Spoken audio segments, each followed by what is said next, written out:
Ah, hi guys.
Dead on Arrival. I still haven't seen Arrival, the movie, and I have it on DVD. It's kind of a shame because I think it will be pretty good. Just found no time so far to watch it.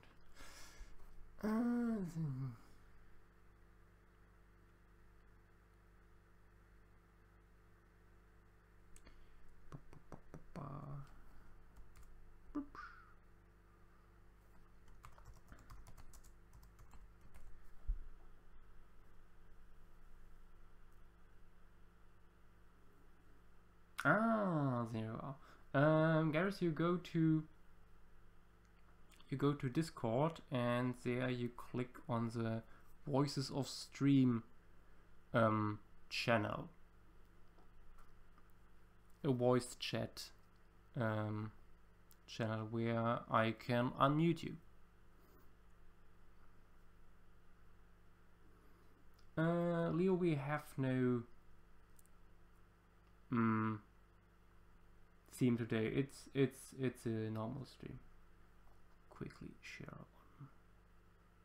one. Normal in so far that we don't have a overarching topic.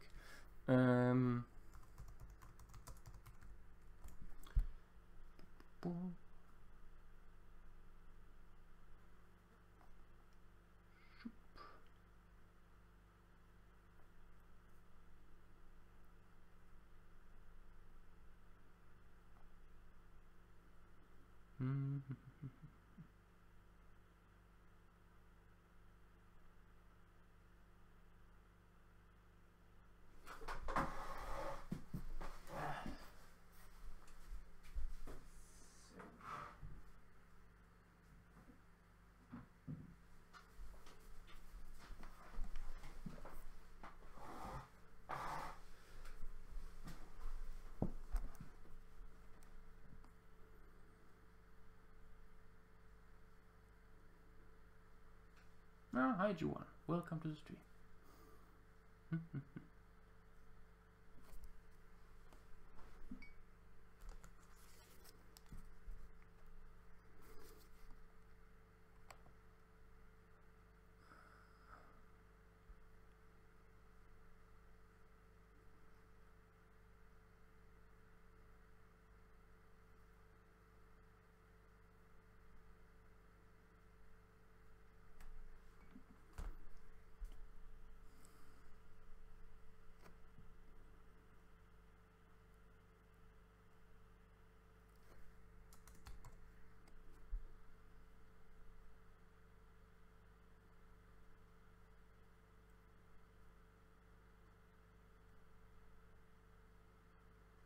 Damn it.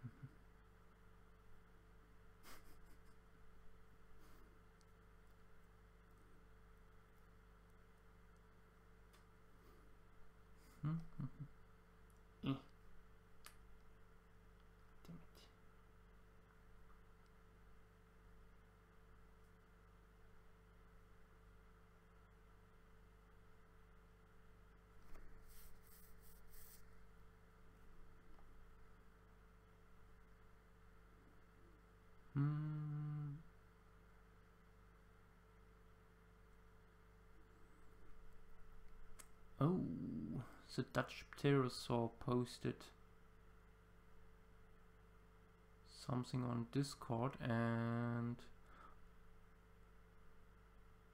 I have the feeling these two are oversized. When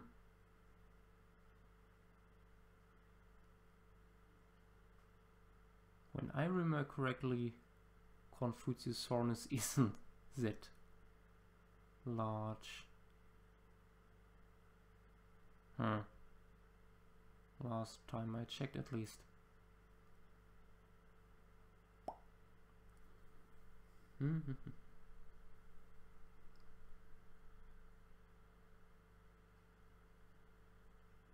Oh, it doesn't like Safari.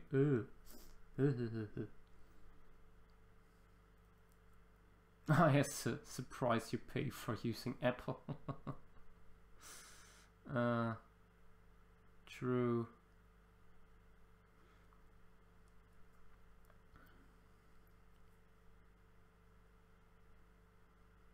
Oh, hi Julian.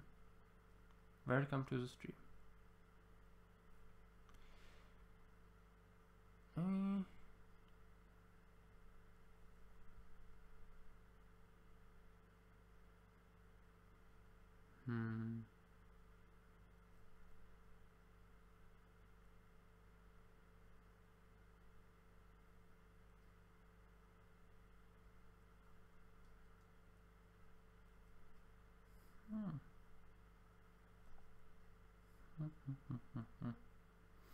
I don't see possibility to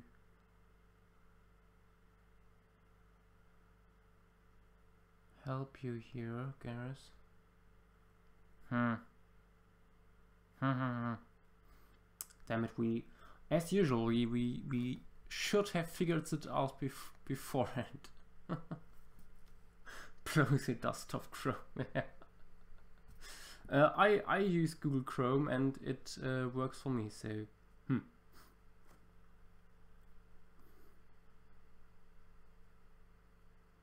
in the meantime, you guys can already go ahead and suggest what we could draw tonight.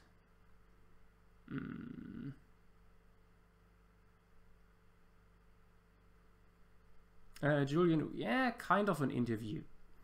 I haven't really prepared a lot of questions or something. I scribbled a little bit together, but I'm mostly interested in an overall conversation, and I think Gareth should be interested in advertising his new work. Ah, hi Tuat, welcome to the stream. Just scroll a little bit up and you will find out.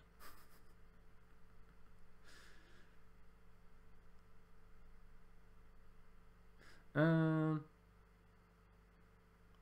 have the feeling I shouldn't pick Julian's suggestion because he has too much power over me.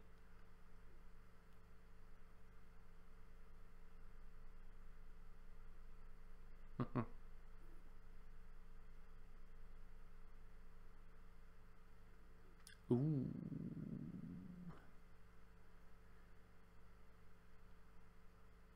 Paleo octopus using an ammonite shell as its own defense. That could be nice. Some other hadrosaur. So easy to kill meal. Also. Yes, yes, Julian, you can't. No, you have no longer power here.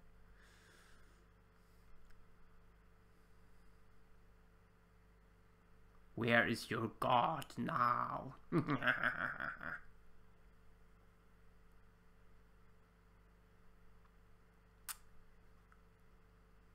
I'm sorry.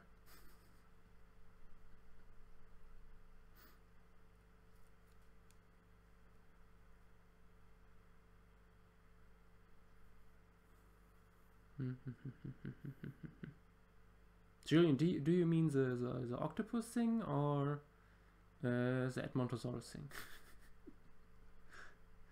Because of the delay, it's hard to understand without context. Yes, we won.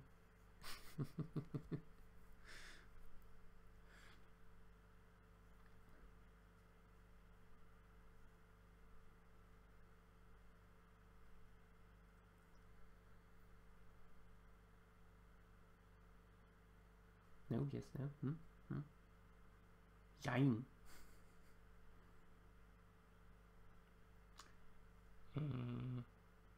Oh, and I have to say I'm sorry that we started relatively late. I was just working on a painting for the book I'm working on, and just finished the post-production on it.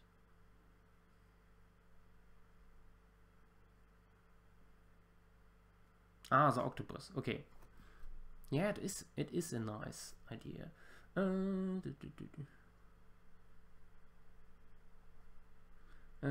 Damir! Welcome to the stream. Nice to have you here. I would love to see some streams of you.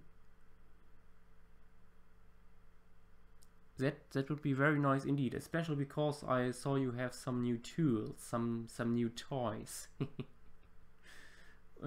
which apparently produce awesome results. And seeing that in action would be quite interesting, especially because I don't do that stuff at all.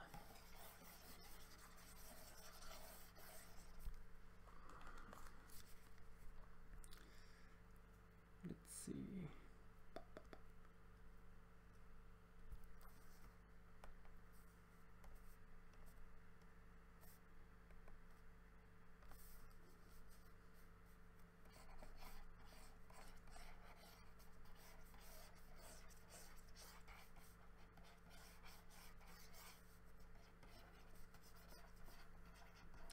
Maybe no ammonite, but ancient nautilite, because ammonites of course are used all the time.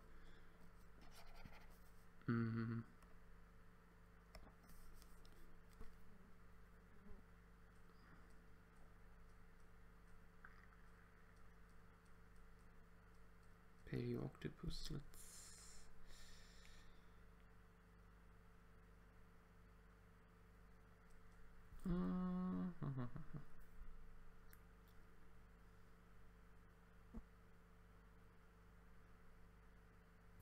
yeah.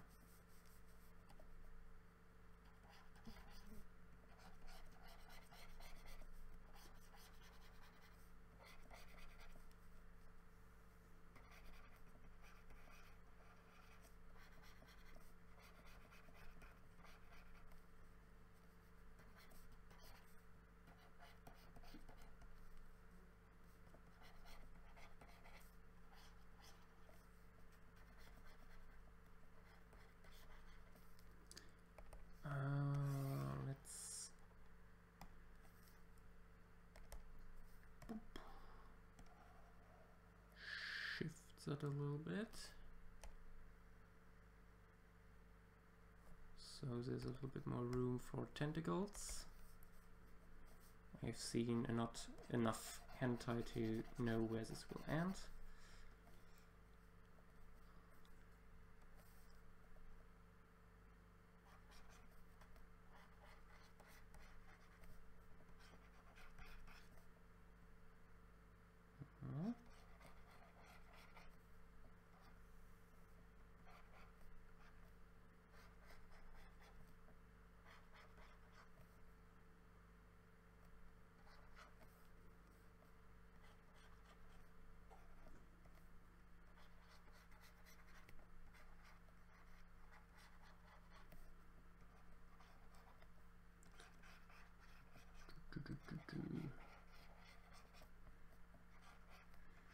Paleo octopus is one of these guys which is surprisingly well known for a soft-bodied animal. And as the name implies already, it's an ancient octopus, so basal member of the clade we today know so well. I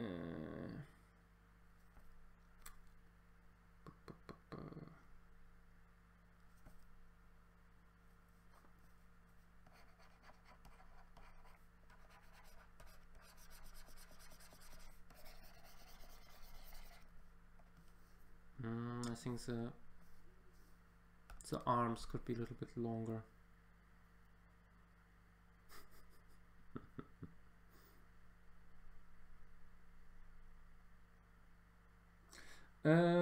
I'm using GIMP, and yeah, I know, very simplistic and extremely cheap.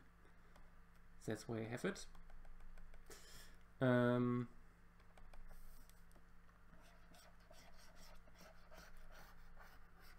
By cheap I mean free. Ah, no, damn it. I forgot.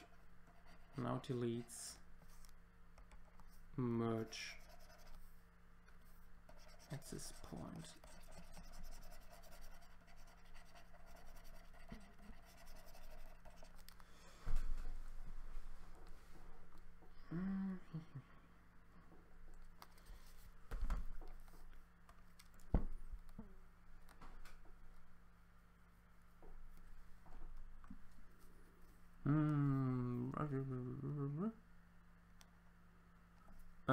Okay. Gareth, when you are on Discord, go to the Voices of Stream channel. You will see me there as an icon, and I will be able to unmute you. Oh, and I see Tuat unmuted himself. Howdy. Hello.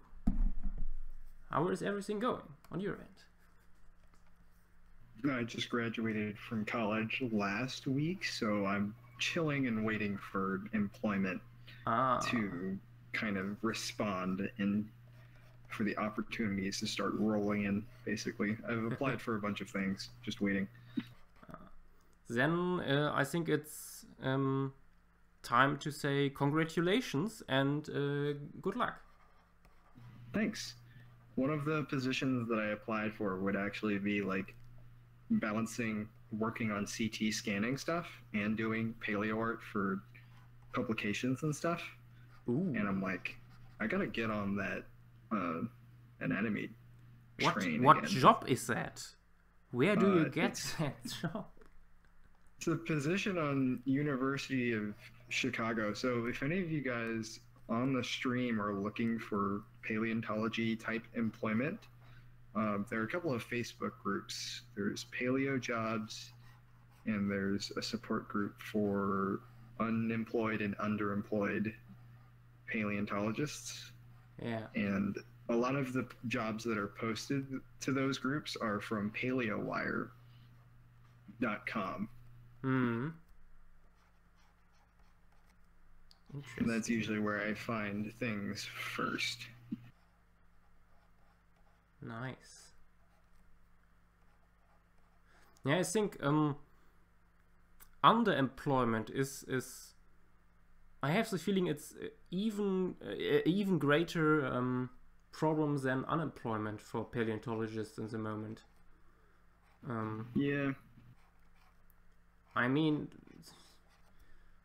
there isn't really it's really not that highly valued usually, so getting a well-paid job in that direction is really challenging.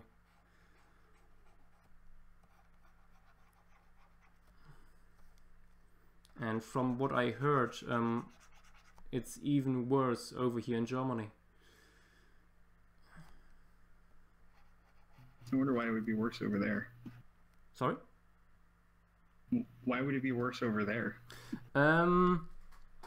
Because of course, like in America, the funding is very low. But another problem is that more and more of the old professors are leaving, and there are no new ones selected for these positions. So yeah, it's really frustrating. For example, when you try to get funding for a paleontology project, it's usually the case that the jury that will decide if you get the money or not has not a single paleontologist in it, or someone who has remotely something to do with it. With, of course, the result that it is very unlikely that your stuff will get money. Yeah, that sounds pretty familiar to what goes on in the States. Oh. Nice. Now, apparently in some countries it's better, but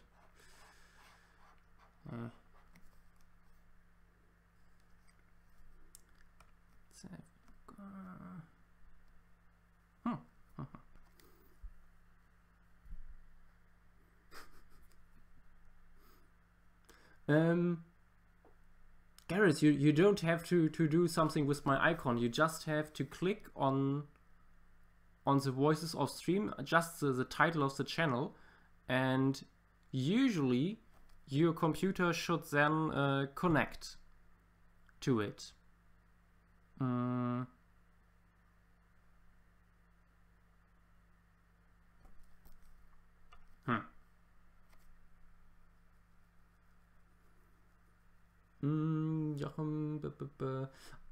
Yes, that little game you're working on.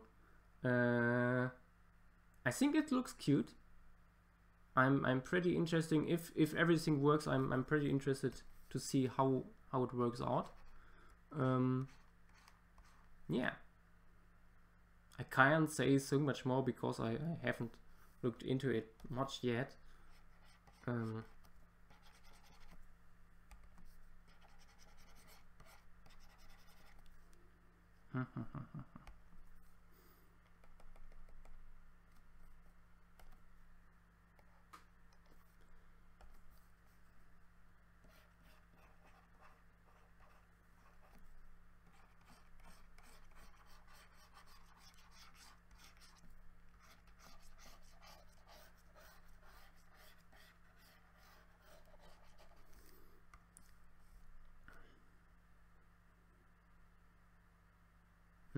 Maybe I should show it on stream. Wait a minute. What? You go here. Yes. Gareth, the one below. Go here. Click on here. You are nearly there. And when you are there, I can unmute you.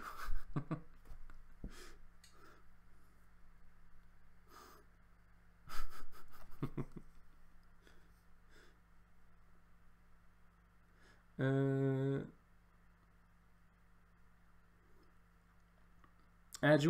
it's more closely related to stuff like Nautilus.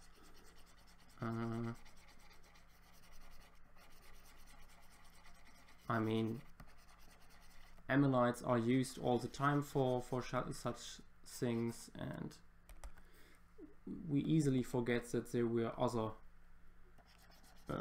shelled invertebrates in the oceans during that times that could be used as well. Haha. Now it works. Let's see. I will unmute you. Boo, boo, boo, boo. Hello. Ah. I heard something. Me? Yes. Aha. Ha ha ha ha. Now it works. Yeah, there'll be a delay, I think. Ah, nice. Yeah, welcome to the stream. Me. It's a little bit choppy, the audio, but it works. Now I have a very poor upload speed. Oh, yeah. Computer needs some time until it realizes that you speak. Yeah. It wasn't good for uploading the book file to Lulu. Oh yeah, I can imagine. 2 minutes.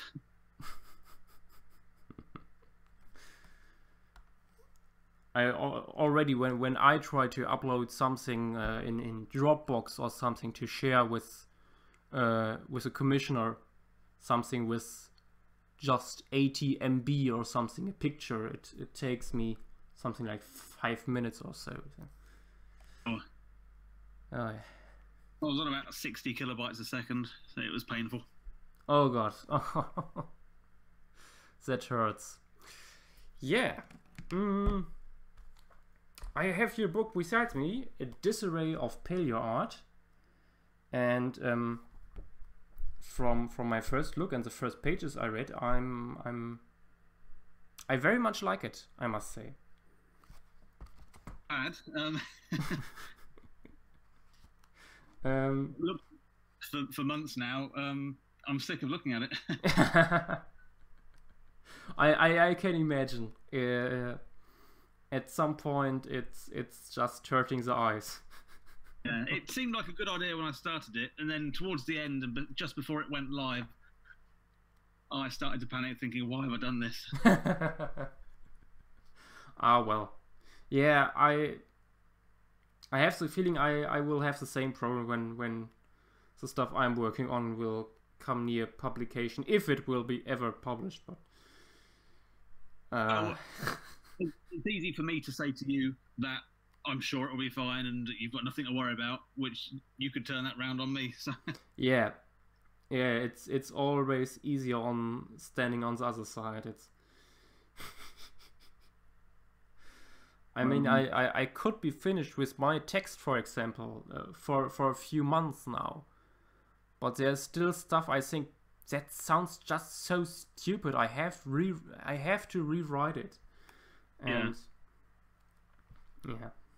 With A Disarray of Paleo Art, it wrote itself in the sense that it is from a set period, so they go in or they don't. I didn't edit it.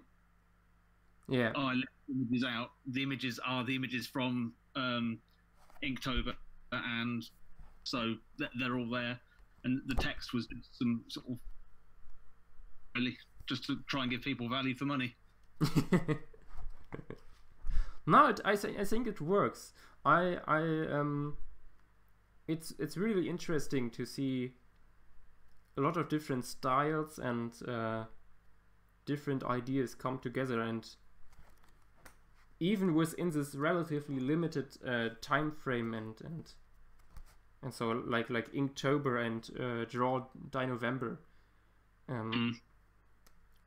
which are I think these are the only two projects you included so far? Because they happen to sit, next to each other. And Yeah. they're not, Okay. Yeah. Makes sense. images. So I thought, well, then I might as well do something with them. Yeah, and it's just 1 year if I. Right. Yeah. It's just the 2 months last month, and obviously with Inktober, I didn't do a dinosaur or a paleo piece for every day. That's sort of only a few days. Yeah, it's I know it's hard. I would like to do all this stuff as well, but then I think, after 3 pieces or something, I would probably just stop, because something else would come up, and if I would like to do it full. But Burnout. I think it's a very nice idea to bring this stuff that usually doesn't happen to end up in books, inside a book. And I'm just wondering, what was your what was the initial idea to bring all this together? I think it was because I had a couple of ideas for mythologically themed books, going back to 3 or 4 years now, including a graphic novel based on the life of a single pterosaur from sort of birth to death. Yeah. Sold I remember some of the pieces you posted. Was quite a big undertaking for somebody who hadn't done anything like that before. And then I thought, well, I'll do something simple like a colouring book, and I got about halfway through that. But the problem with both of those was that I had another book idea whilst doing both of them, which then happened and came out. To the point where people were saying, why are you wasting your time on books about scam artists from West Africa and comedy style fan fictions, when you should be doing something to do with dinosaurs or pterosaurs? So I think I had to bite the bullet and just get on with one. And I had a number of illustrations, and I thought, well, I've got enough to fill a book. Oh yeah, I know the feeling. It's still a good book with your paleo stream work. Yeah, I also thought about it, and the stuff I collected so far, I think it's something like 288 drawings so far. They will definitely fill at least 2 double pages. At least my favorites in the book I'm working on now. So that's definitely a case. But why did you decided to use these events, these 2 internet events, to turn it into a book?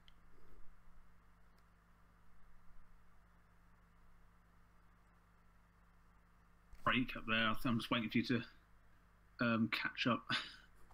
I think. Oh.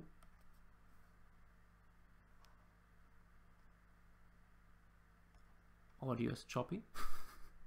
Yeah. Where did you get to on that? Why did I use those 2 events? Yeah, or why using these 2 events, using these events at all? In the sense that usually these are seen as byproducts of the paleo art community, and not really something most people would think of when okay, what stuff should I put into a book? So I quite liked what, and although a lot of it was unfinished, some of it was right. So there's 2 or 3 pieces, as you know, have some associated with them. Yeah. They are inspired by a book called The Google Book by an artist called V.C. Vickers. Ah. He was an economist in, I think, the 1920s. Right, sort of nonsense scenes of fictitious birds. Put some, have a few lines of nonsense poetry with them. So there was a bit of an inspiration from there, and I toyed with the idea, paleo-themed version of that. Is, I suppose, me testing the water. That was part of it. I just, like I said, I just liked some of those images, and they themselves quite nicely to some text. Yeah. Like I said, I just happened to have a chunk of illustrations that I thought I'd better do something with them. I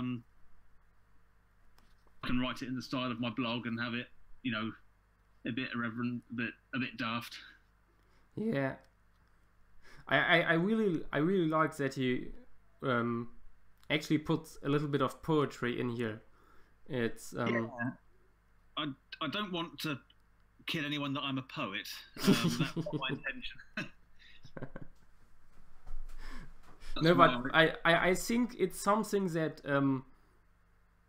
is a little bit lacking oftentimes in the paleo art or paleo community in general.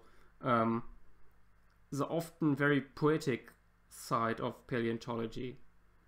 I think people could have more fun.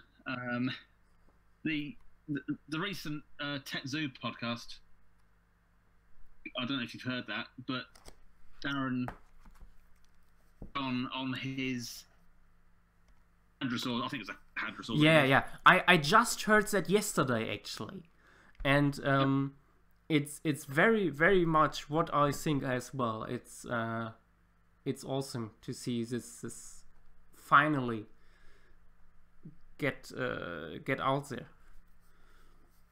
I think, like I said, people need to have a bit more fun. I don't want to overstate it, but as long as people are honest about their intentions, in the sense that they're not trying to. I mean, I'm not trying to stuff out. In fact, I'll go and get my copy because I don't know what's in it. Yeah.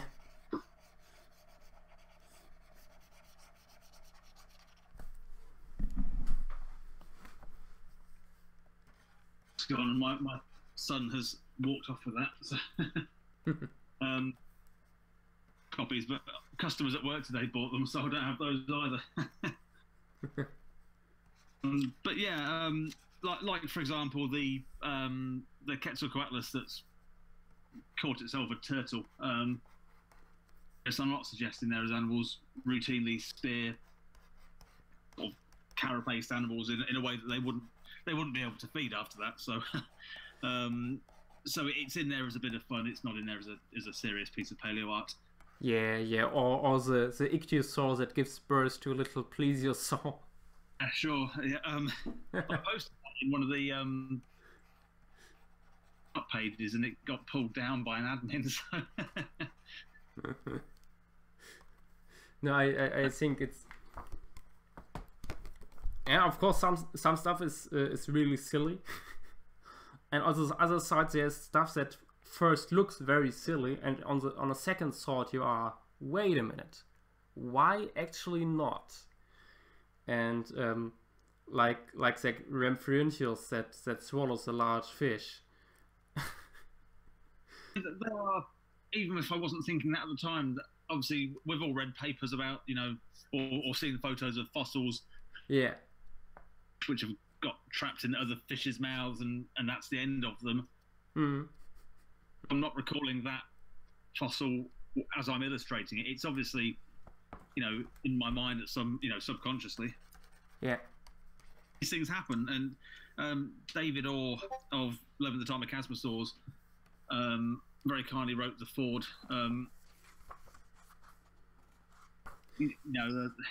He talked about the daft stuff that doesn't really get much of a mention. I think if people are going to invest time in a piece of paleo art, they generally stick to a serious piece Yeah. very specific point, but you know, daft things happen in nature, accidents happen, like with the plesiosaur that's collided with the I presume things like that might have happened. Oh yeah. That piece I remember.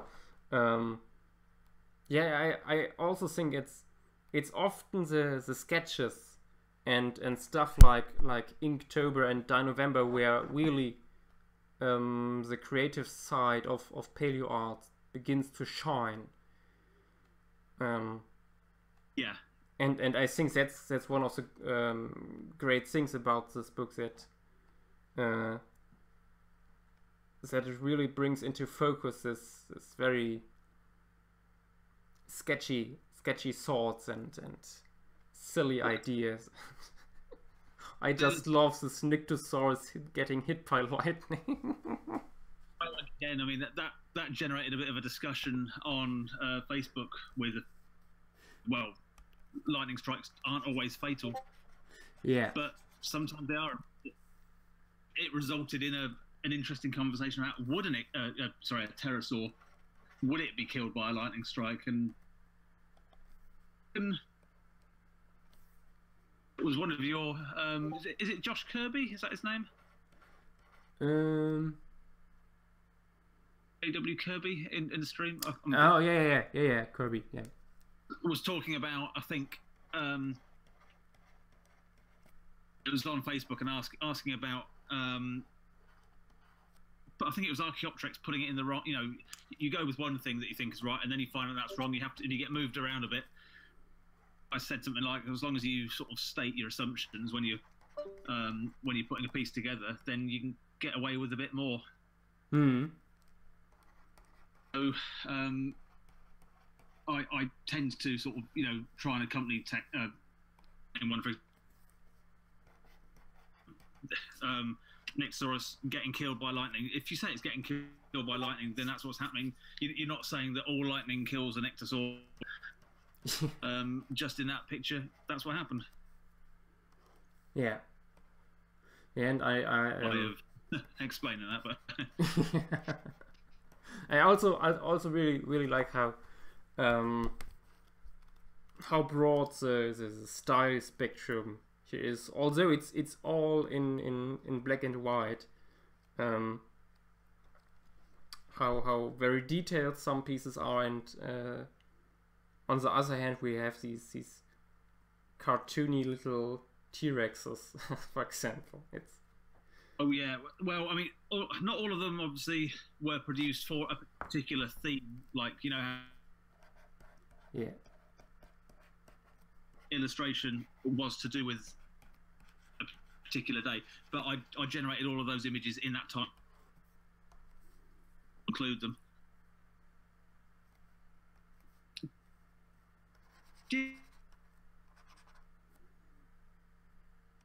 Ooh, audio is Are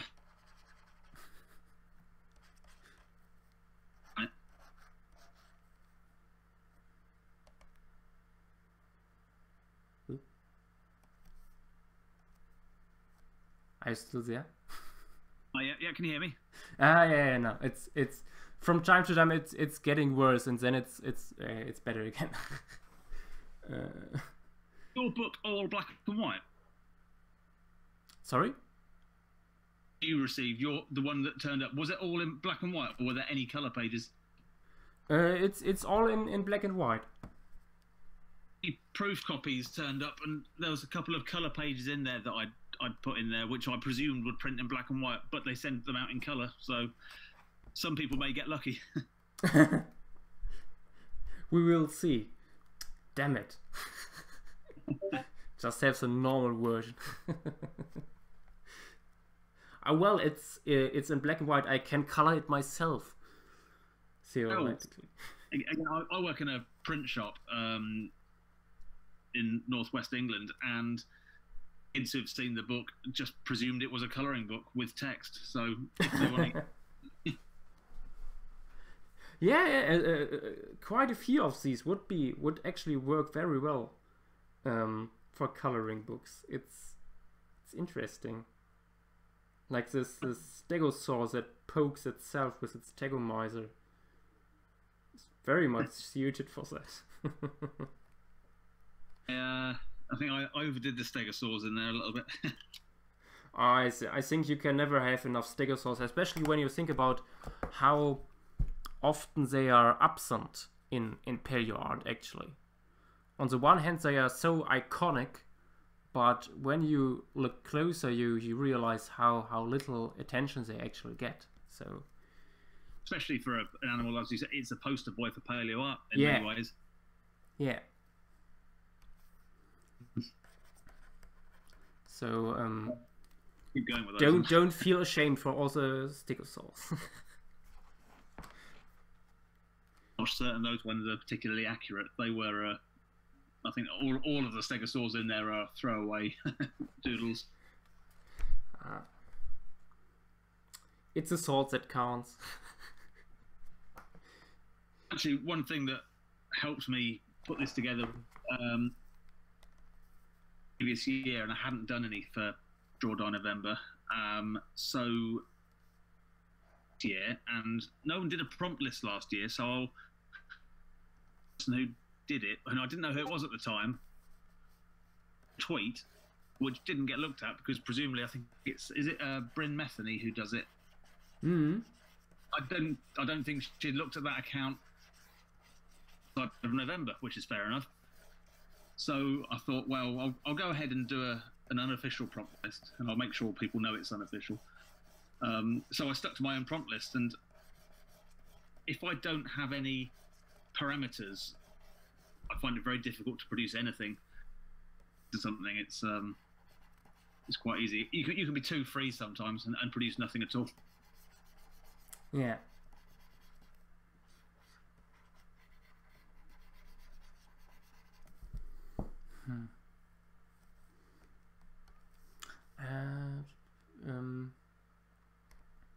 I think this isn't your first book, isn't it? First book is called Dear Anik. That was one of those emails from somebody purporting to be in Burkina Faso, saying that if I provide them with some money, they will use it to release some funds from somewhere and cut me in. Obviously, exercise, and a lot of people are familiar with those. So I person from an email account I didn't use, having changed the name, kept them strung along, believing they were going to get a lot of money out of me. So emails. So that was another book that accidentally sort of wrote itself.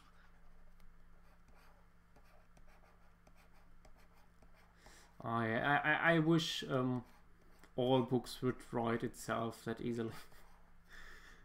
I didn't go into it to write a book. I just went into it because it was a few minutes every evening, and when it sort of spans to 5 weeks, I thought I really ought to do something with this. Yeah, I think that's the ideal case, that you just sit down and write, and after some time realize, oh well, I could put this together on some paper with some thicker paper around and sell it. Yeah, I have a second book as well, which again that didn't start out as a book. Behind it is a bit odd. Probably familiar with some of these dinosaur erotica that people sell. Oh yeah. Taken by a T-Rex or stuff like that. Yeah. I've got the Triceratops one. A friend bought it for me one birthday. I thought, this book is awful, and it's double spaced with big letters. The last third of it is an intro chapter from the next novel. They've put no effort in it. It's full of nothing. And I could do the same. So I didn't write erotica. I wrote a spoof fan fiction where characters from Adventure Time meet characters from Horrible Things Happen to the Twilight characters. Started out as a joke for people at work, and then became a 15,000 sort of mini novel.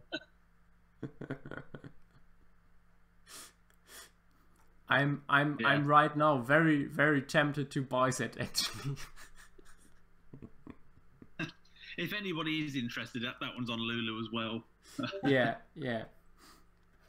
It's not remotely serious, and it's not. If you like Twilight, you won't like that. You know, I actually read the books because one of my sisters and my mother both really loved them, and we had constantly discussions in our house about these books. And at some point I was like, fuck it, give it to me. I need to know what you guys are talking about. And I actually liked a lot of stuff about it, and sometimes on the other side there was stuff where I thought, why? Why did you write this? I only read the first one. It is just a bit of teen fluff, but it's fun, you know. Yeah. And as someone who's interested in world building, I of course was always looking for these little details that told me how the greater context of this story is looking like. The story itself wasn't that interesting to me actually, but to see how the vampires and werewolves and stuff like that, how is it that organized, and yeah. Anything that gets people reading is no bad thing. That's true. Yeah. Yeah. Although some Greek philosophers would disagree, but and of course they're probably right to disagree. Yeah. I think it was Socrates who said something like, "Oh, look at all these young people. They read and write all the time. Nobody is really talking anymore, you know." And basically that was the beginning of this endless discussion that we still have today with people saying, "Oh, look at these damn teens running around with their iPhones and stuff. Nobody is really talking with each other anymore." It won't have been new when Socrates said it, so yeah.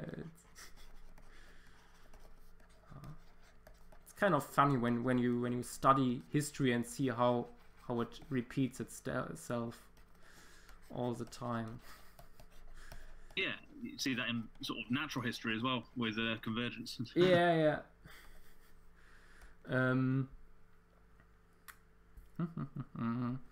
I say something I wanted to ask. When did you start doing paleo art? Oh, as in serious paleo art, or when did I? From? Yeah, both, basically. Probably the easiest way to answer it. Okay. When I was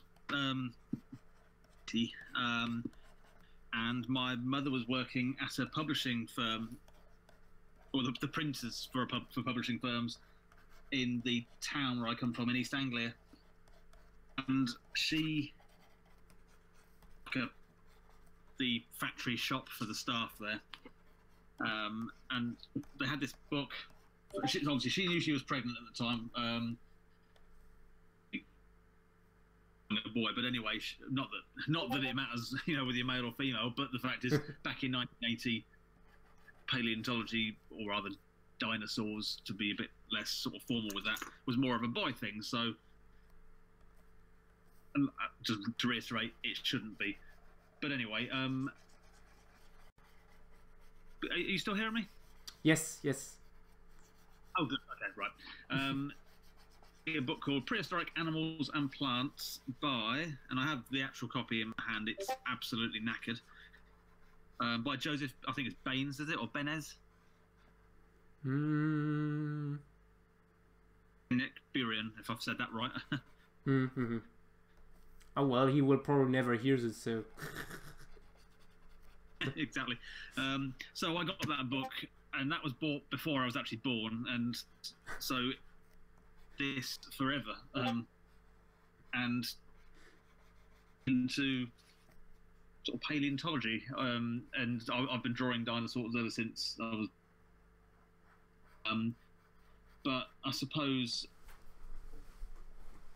because it's not really a career for me, because I struggled to make it into a career. So when I left school in 1998, originally going to go to Portsmouth and study paleobiology and evolution. I got on the course, but decided I wasn't ready to sort of strike out alone, and then went to Blackpool and the Fylde College of Art and Design, and they had a scientific and natural history illustration course, which I did instead, focused on sort of paleontological reconstructions, and that's where it came from. Nice. So you basically you were born with paleo art, one might say. Yeah, and it's my mum's fault. And oh well, I wouldn't say fault, but but also my dad, he was doing a degree in geology with the Open University. So we had lots of fossils around the house at the same time. Okay. So yeah, it was always going to happen. It was in your blood already. Yeah, absolutely, yeah. And also the town I come from, small town called Wisbeach in Cambridgeshire, and it's a couple of hours drive north of London, but about 20 miles east of Peterborough, and has got very famous clay pits where an awful lot of materials come out, Jurassic, ichthyosaurs, plesiosaurs, lots and lots of stuff, a few dinosaur bits coming out, and I think it's the same stretch of deposits that sort of go down through Oxford and then come out on the south coast, on the Jurassic coast in Dorset. Ah, nice. Yeah, and obviously if you go further north, it comes out around Whitby. So cool. I get a little bit off on some of the details, but yeah, it's close enough for us to have gone down there a few times with me and my dad, digging up belemnites and things. I wish I had the opportunity back in the day. I mean, I still live here basically in front of a huge pile of Carboniferous forest fossils, but I never really had the chance to get out there in the forest and find something of an animal. Yeah. Well, I didn't really do enough with the Peterborough clay pits, mainly because I didn't know about them early enough. Yeah. Yeah, and then I moved away when I was sort of 19 to come to Blackpool. So I kind of, I didn't do enough with it, unfortunately. Yeah, it happens. It's strange. How sometimes when you look back and think, oh well, all this opportunity on my doorstep, but I never really noticed. I think had I done more as a youngster, I'd have probably just wasted. I mean, I don't have any of those specimens from back then. Yeah. Anyway, I didn't really know what I was looking for. I could spot a belemnite, and the ammonites were crushed flat and collectable. Yeah, too fragile. I wouldn't have necessarily spotted an ichthyosaur paddle bone, next to a rock. So, I've not got too much to moan about. And of course, ichthyosaurs. Yeah, the most bones are pretty small, and look like nothing, really. I have a little piece of shale with some ichthyosaur bones in it, and when you don't know what to look for, you see nothing, just some little bit lighter parts in the cross section. What you found? Sorry.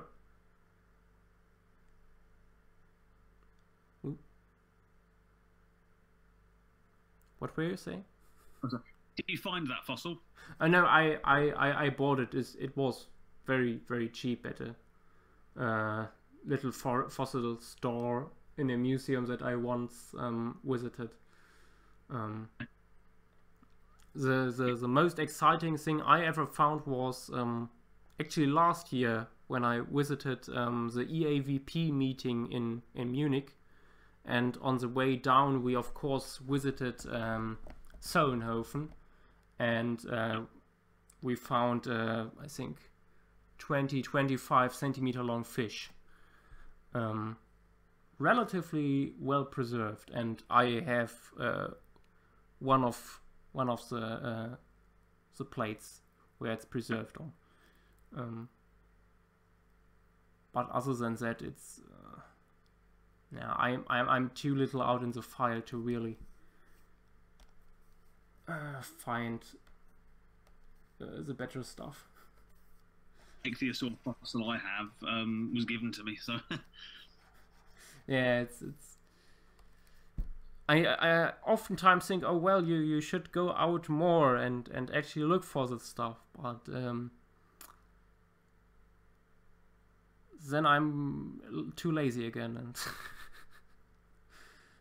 the way I see it is, if I find anything good, I'm duty bound to report it. Oh, okay, yeah. And I'm just not that. I mean, I'm interested, but I think I'm not that interested in going out and collecting. I'd rather see it prepared and ready and straight it. Yeah, it's of course also the problem.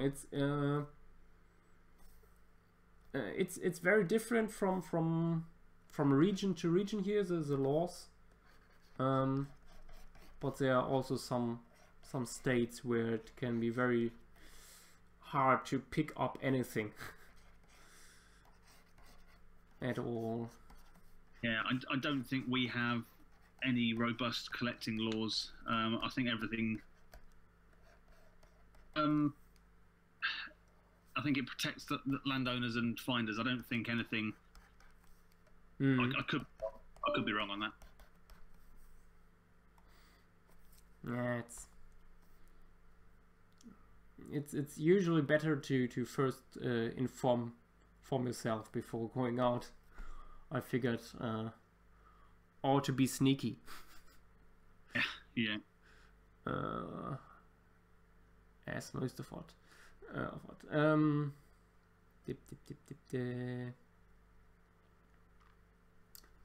had some other stuff.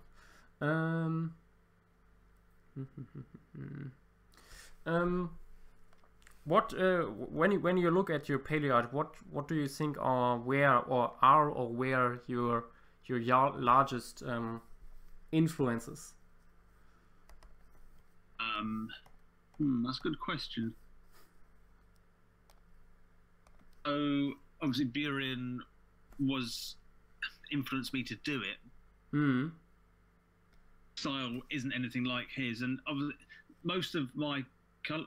In fact, there's no color work in the book, really. So, well, it's a black and white book, but and the color, the 2 or 3 color images are reproduced in black and white. The point I'm very badly trying to make is that of my style, like the ichthyosaurs I posted more recently, the color reconstruction is just the lateral views.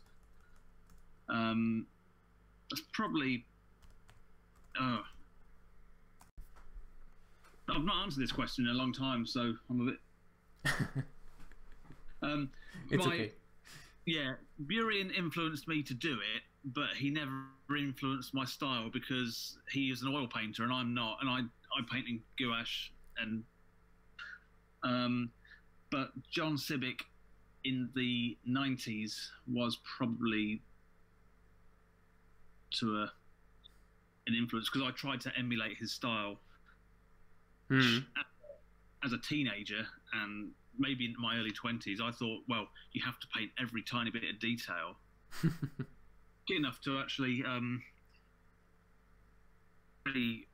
we had to do an industrial placement or work experience, as normal people call it, and I Vic's phone number from directory inquiries, and rang him up.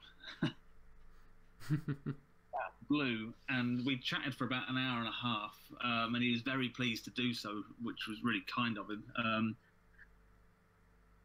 What I didn't really think about was he doesn't paint every scrap of detail. He just paints enough detail to, to sort of kid the viewer, and that's of course any sort of painting or illustration is it's enough to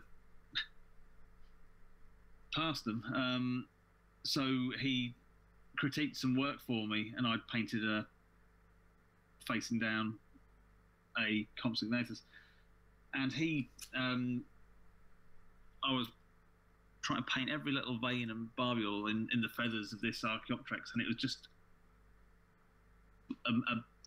a fuzz of line work and dot work that actually stopped it looking realistic anymore.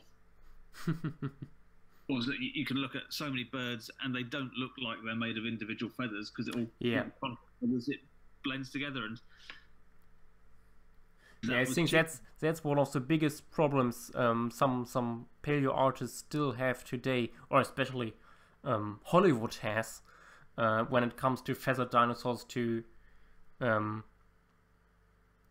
understand feathers as one thing, basically as a plumage, other than just a bunch of individual feathers. And they form a continuous structure. That's how they work. And some hydrodynamically, they don't often work on their own. Whether ever work on its own. And I think if you're not careful and you start thinking individual feathers, it's very easy to think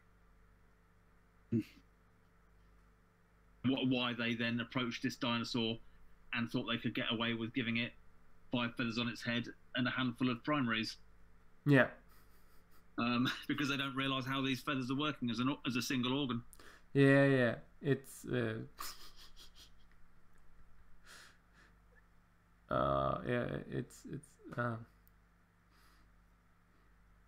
As I moved away from the John Civic influence, because I realised that it was his style and it worked for him, and I was struggling to emulate it, I just kind of went with what worked. And I think I'm out other artists too much when I paint people's artwork and think it would be nice to John Conway's digital work handle on that. Well, obviously he's got a good handle on that. It's work, and he's been doing it for quite a long time. But it's when you look closely and you can sort of see how he's constructed an image. But it all works really well. And Mark Whitten as well, you look, his stuff sort of evolves year on year, probably faster than any other paleo artist I can think of. Look at his pterosaur book. Oh yeah. And look at his stuff now, and it's bounds. Yeah. Even when you look at his pterosaur book, and then you look at recreating an age of reptiles, and then look at his newest stuff, there's still a huge jump suddenly. It's kind of interesting. He reminds me of, or his work reminds me of Burian's in dense foliage and about the environments that remind me, I think, probably more than the animals, but and maybe it's lighting. But yeah, and so I tend to get I suppose a bit of an emotional reaction to Mark Whitten's work more than I do with some other artists, because it links back to that first book I ever got. The Gregory Paul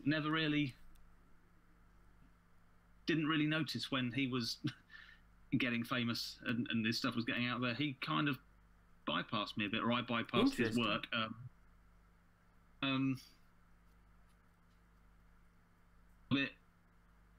like I've possibly missed out a bit. It probably would have formed me in probably a better direction. Well, back in the day, nobody really could say what way of doing it would be better, Paul's or Sibbick's or Henderson's, you know. And well, talking to some paleontologists, and talking to John Sibbick as well, I get the impression that hired for his paleo art because he got famous off it. Of his paleontological know-how, and I don't mean that to be flippant about his abilities or anything like that, but he made a lot of tyrannosaurs over the years, and won't name names, but talking to a paleontologist about one of his, and they were very critical of that particular piece. Accurate and not particularly good tyrannosaur, yet he'd done good tyrannosaurs for other people, or at least good for the time. So works very close with paleontologists when he has to. Yeah. I also have sometimes the feelings that Sibbick often was closer to what people were thinking about dinosaurs and less what science was saying about dinosaurs. Yeah. Of course, his sort of his two most influential books for me were his Dave Norman and his pterosaur encyclopedia. The one. The Wellenhofer. That one. I years ago I tried to get that book, but I had no luck with it. Instead, I got a second, smaller book of Wellenhofer that was very technical, and just had drawings from him of all the skeletal elements. Basically, no reconstructions at all. Right. And very little about their lives, possible lifestyle and stuff like that. Just taxonomy, phylogeny, and anatomy. Right. It was very dry, but it's still a book that I use very much. Well, I had the Norman Encyclopedia, and then by chance the school had the pterosaur one. Now I don't know why they would ever have bought that, because I was probably the only person in the history of that school to read it. Tried to buy it, and when I found it, it was actually bundled together, or rather bound with the Norman one. Into one book. Oh. Yeah, so I ended up with that one. Strange. My dad found the pterosaur one in a charity shop, so I've got them all twice now. But yeah, I think Darren Naish mentioned the pterosaur one. I think he wasn't a fan of the reconstructions, not for any other reason than they were all very static. But then I think I think I have the same feeling about most of the reconstructions, but there is, I think, on the last few pages there is a small drawing of a Rhamphorhynchus on blue paper. I can't remember the name of the artist, but that was something that really blew me away, because it's so extremely modern in its. Is that in the Wellenhofer book? Yeah. On the last few pages, I think. At least last time I saw the book at a house of a friend. Very, very nice drawing. Very, very dynamic in its form speech. I think it was swimming on a water surface. That was very cool. Dig that out. A lot of the books I have from that time of my life, that for no other reason than I don't use them very often, because a lot of the information is out of date now. Yeah. and the illustrations are there also out of date. Yeah, it's mostly nostalgia by now, you know, to keep this stuff. I also still have all my childhood books and so on, just because I think it's interesting to go back sometimes and look at the mistakes of the past in a way. If I see old dinosaur books in charity shops, I'll pick them up. I think because they not necessarily the innocence, but it was such a, you could show these animals doing anything, and no one could tell you if you were right or wrong in a lot of ways. Because but then in the 90s there was such a glut of dinosaur books on the market. Colin Kingsley would repackage everything their books every so often in a slightly different way. Yeah. Oh, by the way, I finished my octopus here and would start now a new sketch. Do you have any wishes maybe for a sketch?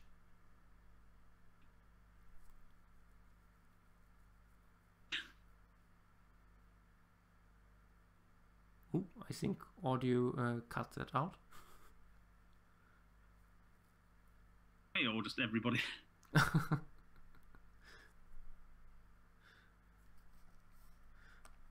Okay.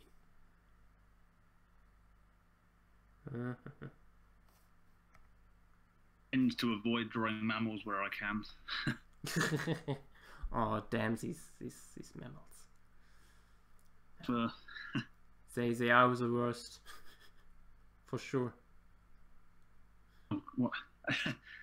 Somebody suggested Garothosaurus. Yeah. Cotylodontus Nathan is actually already done. It's by now one of the most iconic sketches of the stream actually.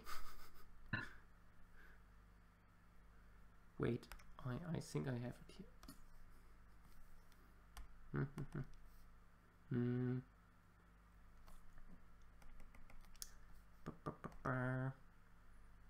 Yeah, you mentioned your Ichthyosaur series. How did it come to that you started being interested in these fish lizards, or what did you call them here? Not dolphins. Yeah. Right. So the book it's all black and white, and I've got a couple of signings coming up in museums. Well, certainly one at least in my hometown, to have some illustrations that I could put on the wall, shake up the monotony of a black and white book. I thought pterosaurs, because I've got a few. I thought ichthyosaurs they're kind of a neat shape. They're quite easy to draw in a profile. Yeah. And there's lots of them, and lots of scope for color patterns, and also, they're also quite quick to paint. I can sort of knock one out in an evening or two, if I'm sort of on with it. Yeah. So it wasn't. I don't think there was any particular reasoning behind it. I don't know if you know, I did some work for Oxford University Museum, 2002, 2003, when they redid their displays, and it's all horribly outdated now because everything's moved on so fast. But they had me do quite a lot of ichthyosaurs, and I was quite keen to replace them for my folio.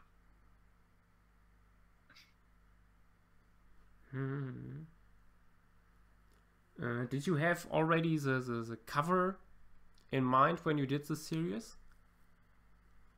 At all. It's funny, when if I was much younger, I'd have done the cover first, not knowing what was going to be in the book. Oh yeah, I know that. and now I finished the book, and had no idea what to do for a cover, and I actually a vector-based image on my computer, which was just a lot of ichthyosaur and pterosaur silhouettes on a dark background. Wife Jessica, she saw it and she was like, "That's crap. You've put too much work into this book. You know, fob people off with that. Do it again." So I did, and I wanted to do something that was what was in the book, because I thought people don't want to see the inside of the book on the outside, because it's just repeating itself. I thought I'll just do something that's throwaway and nondescript.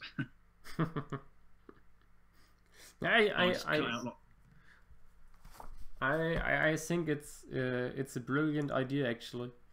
Yeah.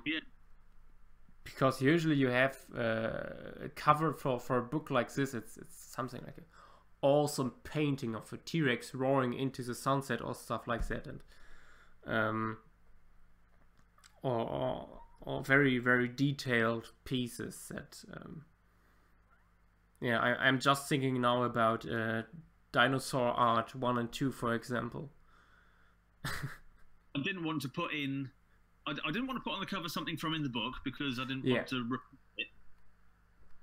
A detailed illustration, because that would sort of mislead the reader. Yeah. So I just did something daft, because it's a daft title, and also who buy the book to think they're buying a textbook and then be like, "What the hell is this shit?" You know, I want to be honest in every way I can that it's sometimes a serious book.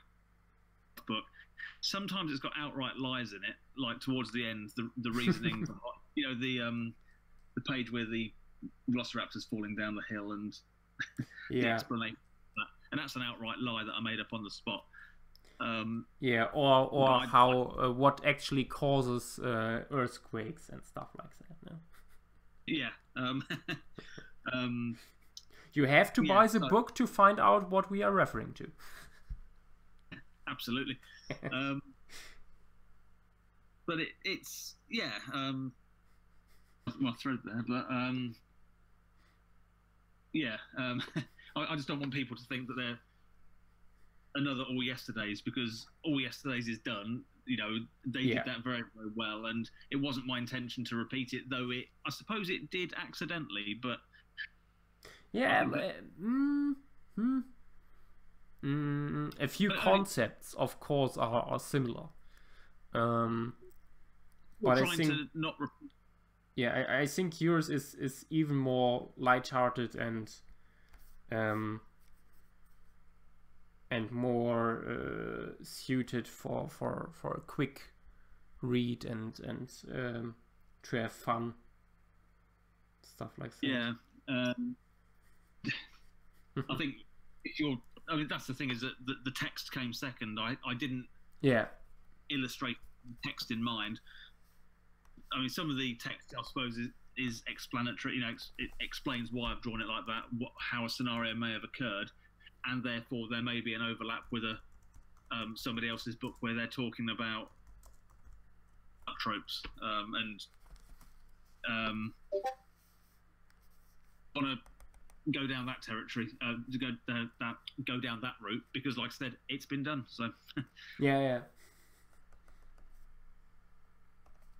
And also, I didn't want to look like I was trying to go over that territory again. I think there's still a lot of room in the realm of All Yesterdays and stuff. It's totally possible, I think, to fill a whole library with books like that. But of course, I think there's a good stuff about All Yesterdays was that it actually didn't try to depict all the possible ideas that are out there. And instead, we had later All Your Yesterdays, where the community reacted to that.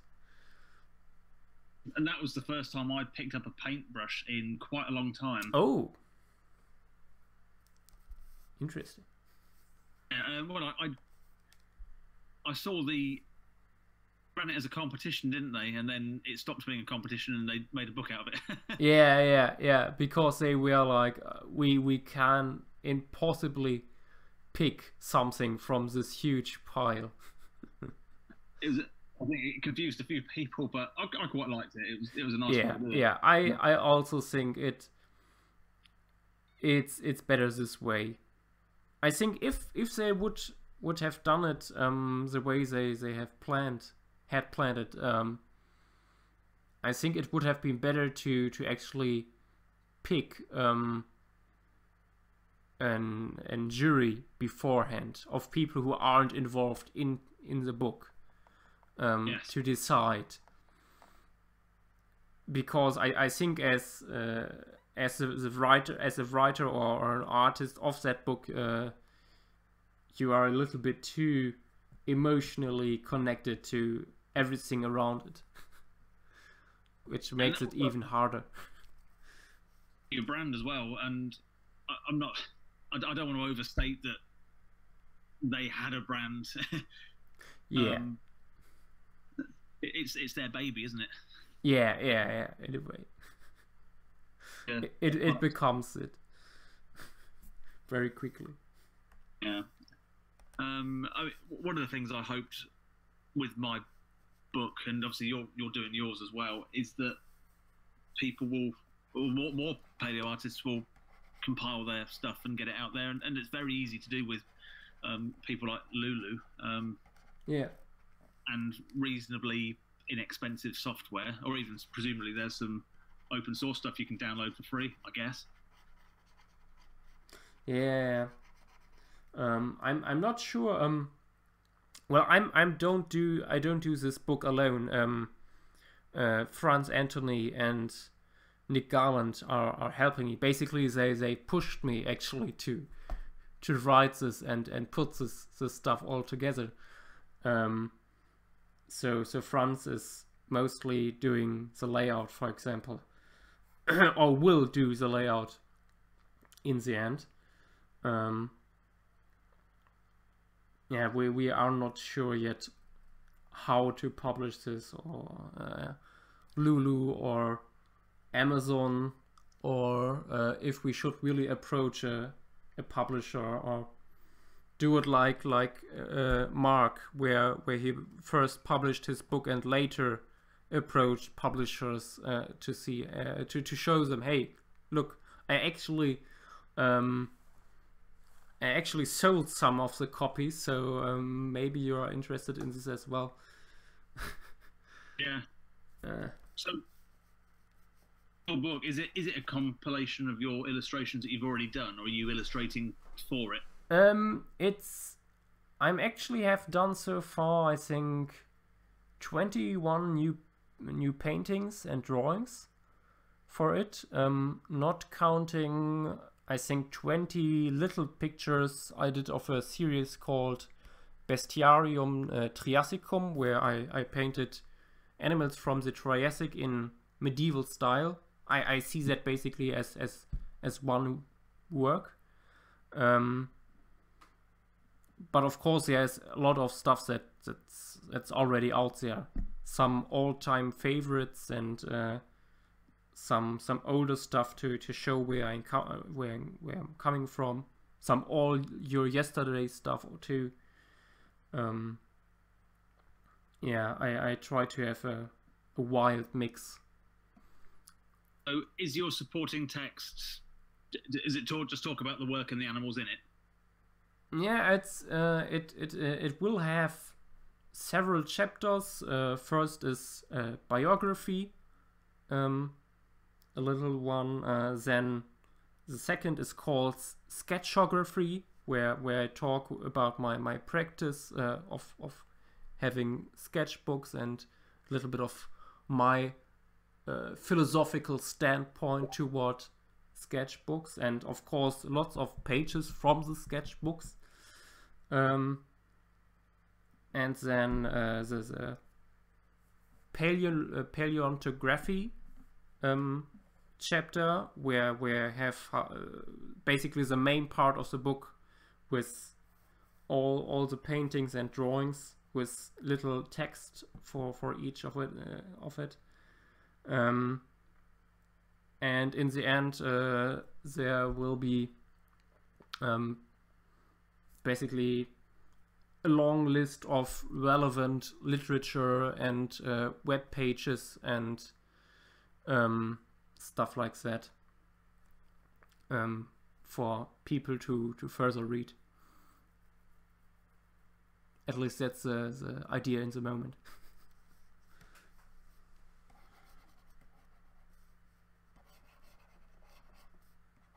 Buffering. Oh, I just heard the last few words. Sorry. Waiting for it to come through. Yeah, it's swallowed by the internet. Oh, are you planning on out of the way and see how it goes? Sorry again? Are you planning a follow-up to the book you're working on, or is it just see how it goes? Oh, well, I at least in the moment, I have no intentions to do it all over again after a few years. But I could actually imagine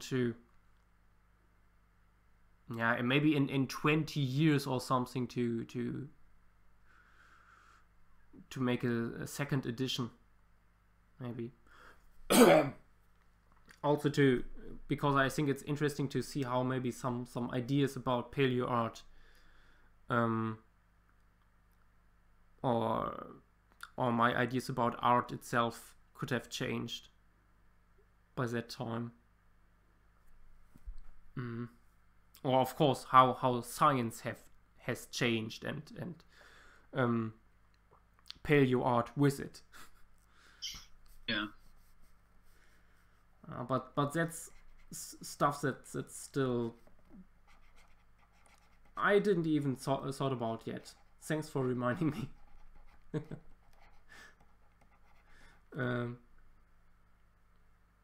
And I actually have a few other projects that could end up in some kind of book at some point, but I'm way too lazy to sit down and write all that down. In theory, I already have hundreds of pages I could put together, but they are just all in my head. You just reminded me, I've actually got another book that I'm working on. I've forgotten about. Oh. Also about dinosaurs and paleo art, or something completely different.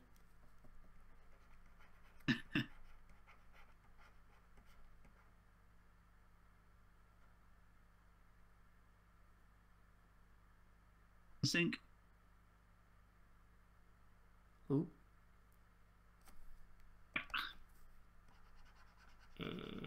I think that was lost again. But yeah, I think you're back, or I'm back. One of the two. This other book, it's non-paleo. I have another blog called Beware the Zine, which I co-write with a friend. And we occasionally put out a spoof a spoof review of the Tetsu podcast some time ago. And also a review of a spoof Dave Peters book. Yeah, so occasionally I venture into paleo with it, but not often. But this other book it's about a guy who works in a print shop. And just about the trouble he gets into. So slightly biographical. All fiction, except it's sort of mimicking real life pretty well. Nice.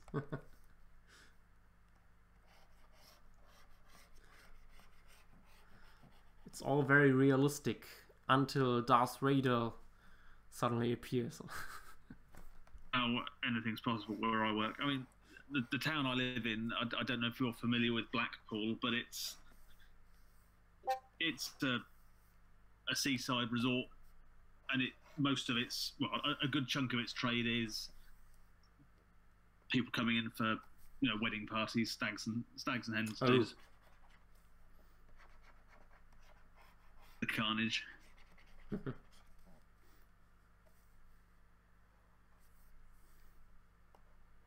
That sounds very busy. But like many seaside resort towns, like the heart of it is dying, unfortunately. Yeah.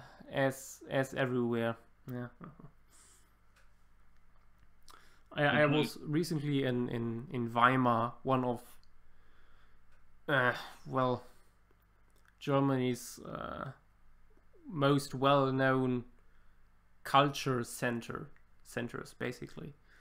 And I had an exhibition there, and I was told, over the last few years, the city shrunk tremendously, apparently. Even this relatively large city. Yeah. Coast? No, sorry. On the coast? No, it's not on the coast, but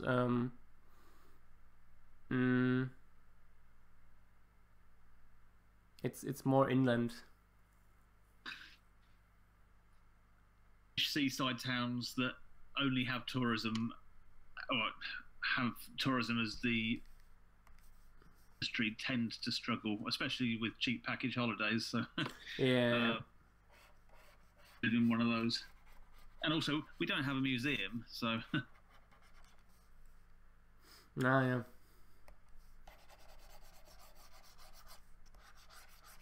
paleontology department anywhere would be Manchester, which is about 45 minutes away. So Oh, is that near? Okay, that's not bad. must have Stan in there. So Did you visit Dinosaurs in the Wild when it was there? and I don't have any good reason. So Okay. probably wasn't aware that it was coming through at the time.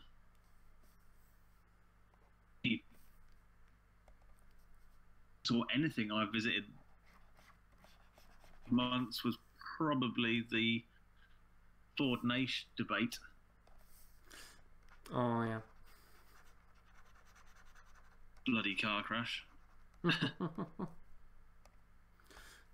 I saw Ford's talk on YouTube, at least parts of it, because it hurt so much to listen to him.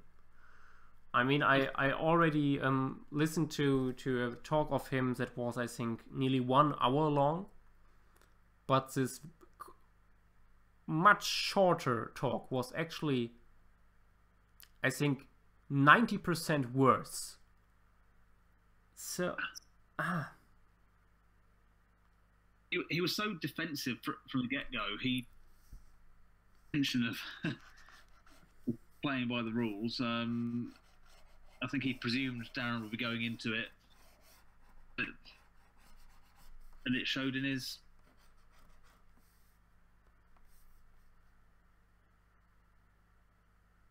Ooh. Damn it, internet. Yeah, it was good to meet a few people I hadn't met before. Oh, nice. Will you be at TetsuCon this year? Hoping I'll have a stand there. Oh, nice. I'm down in London for a couple of days, isn't it? So not as far away as I'm thinking it is. So I should probably get organised with that. Yeah, it's the same with the EAVP meeting I'm attending in a few days. It's still feels so far away.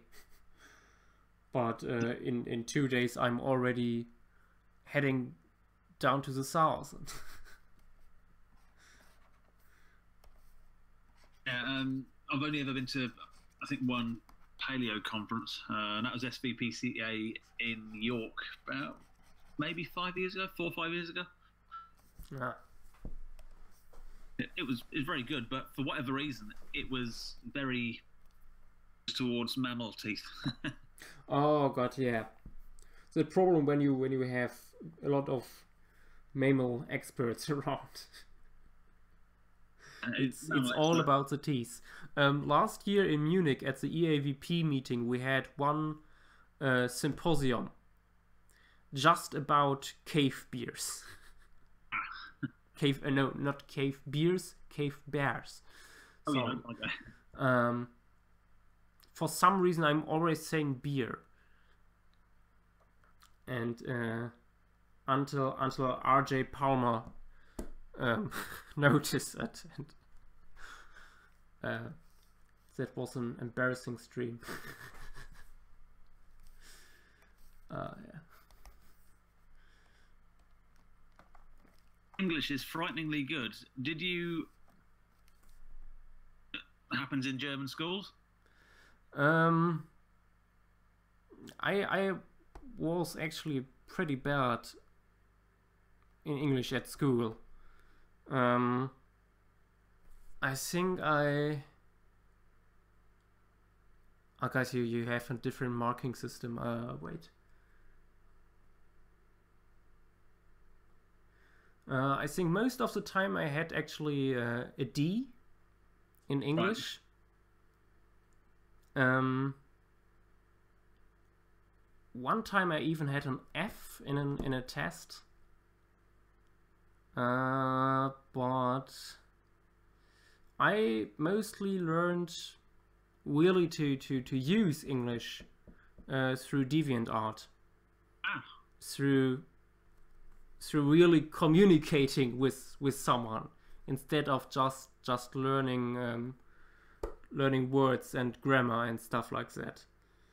And what also helped a little bit in later years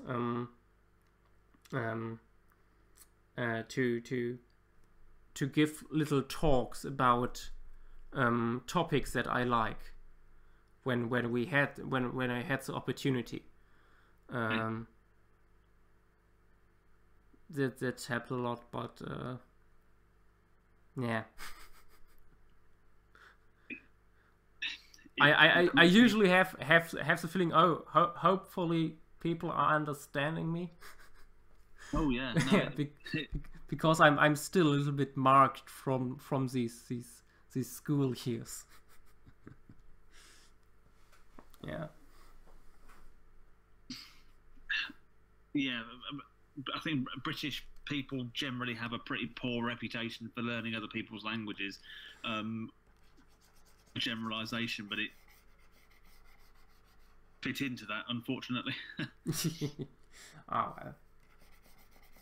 I work with a Polish girl, and people come into work, my English customers, they come in and they talk to her in Polish, and I feel very inadequate. Oh yeah, it's when last time I was in Poland, I was quite a few times teased by the locals. Try to pronounce it in Polish. Yes, nearly. Try it again. It was totally okay to speak English, but I felt a little bit dumb to try to get used to the phonetics of Polish. To learn Welsh, because I'm half Welsh, and the grammar order, it's similar to English, because I think there's a theory that basically Welsh, with all the Welsh words taken out and replaced with French and Germanic words, so the order makes sense if you replace it with Welsh words, but learning Welsh words is something else.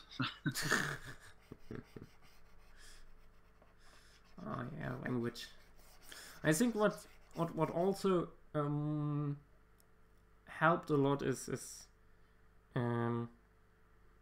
to getting a deeper understanding for the culture, really, of the US or England, stuff like that, to really better understand the language, and not just stuff like common phrases or stuff like that, but the usual problems that you usually can't really translate one word into another in another language 100%. You have to understand the culture to really get the meaning, and that's something that you usually don't really have the opportunity to learn in school. Well, I thought Heinrich Manson might have been English, an English person who had spent some time in, because of the way his language looked when he wrote on Facebook. But no, apparently he's all German. Yeah. It's interesting. Recently I was on a Saurian stream, and someone in the chat asked, who is that British person in the background? And apparently they meant me.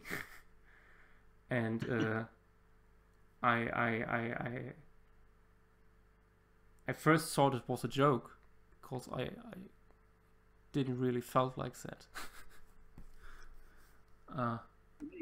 I wouldn't, if you'd said you were, German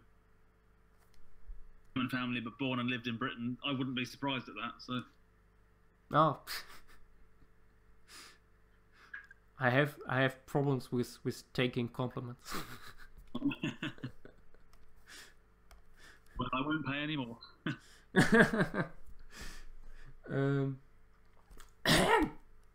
Wait, I have to get some water.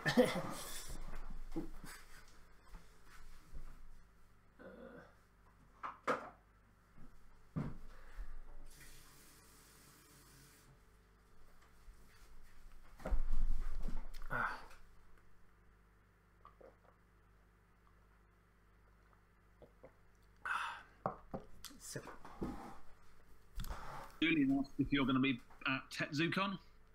Sorry? Julian asks if you are going to be at TetZooCon. If everything goes well, yes.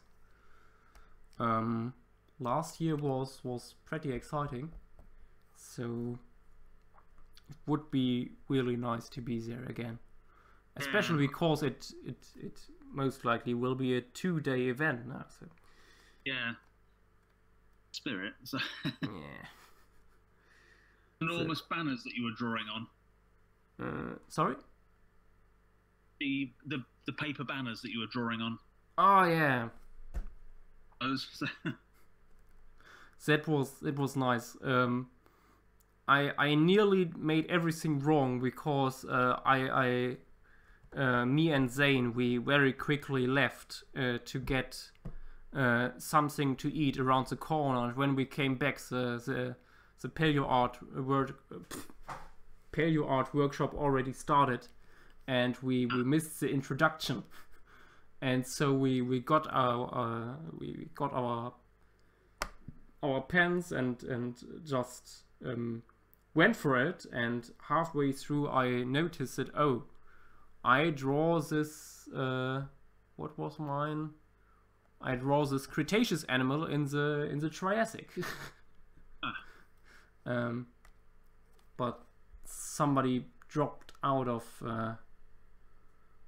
the workshop and left a hadrosaur for me to do. So that was nice. Just say that Ken Ham had done it.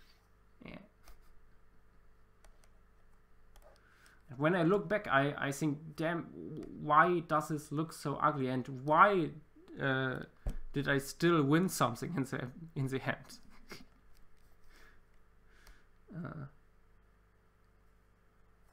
Ah, well. It's October, I think it is. Mm.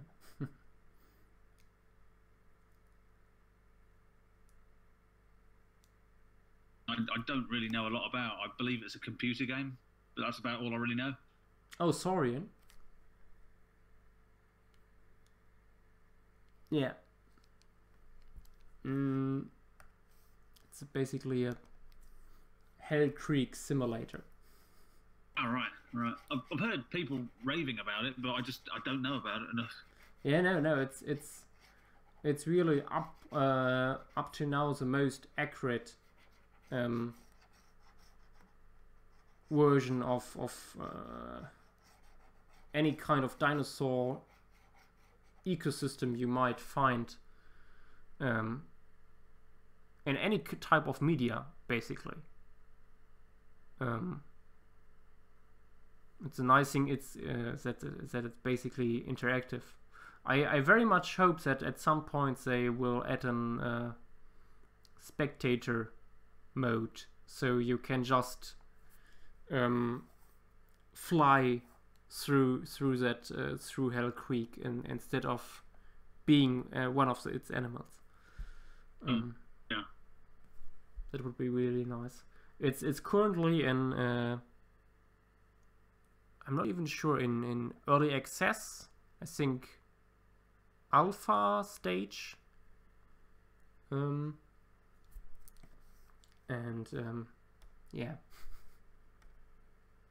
And apparently GIMP is bugging out in the moment. Ah, God.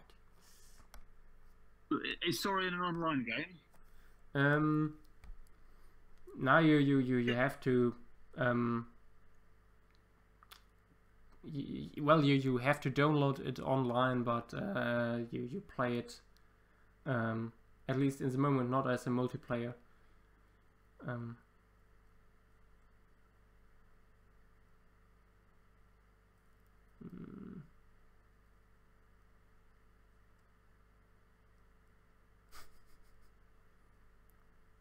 Yes, Juan, that's a bird.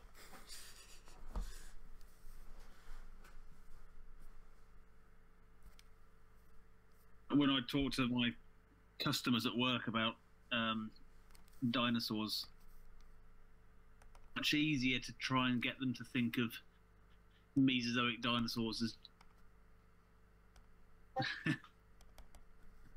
as what? Birds. Oh, okay. I mean, and I think it's rather than trying to get people to understand birds as a branch of dinosaurs. Yeah. Yeah, just to try and get them to expand what they think of as a bird. Yeah, that's true. It's probably easier. On the other side, I sometimes think it's I think it's more fun to actually challenge the complete worldview of someone. But maybe just maybe that's just because I also like to argue with creationists. So I think the problem I have with creationists in terms of arguing with them is they always have the ultimate get out, and that's God did it, and I can say God doesn't exist or anything like that, but yeah. Well, my point to that is always, okay, but how do you know that God did it? You know. Yeah. And at some point, I always get blocked, but well, it's worth it. It's not because I think it depends what you're going into the argument for. I think if the argument, because they've started the argument, I didn't ask for it or want it. They basically starting point is, I can't believe you believe that. You know, complexity and or whatever, and and then I'm dragged into an argument I didn't really want to have. I have to explain my position. because they were never going to change it and they weren't interested. Yeah, of course. It's the biggest problem. You try to argue with someone who already decided that she will not believe you at any point, no matter how good your arguments are. But I think it's at least I mostly do it because I know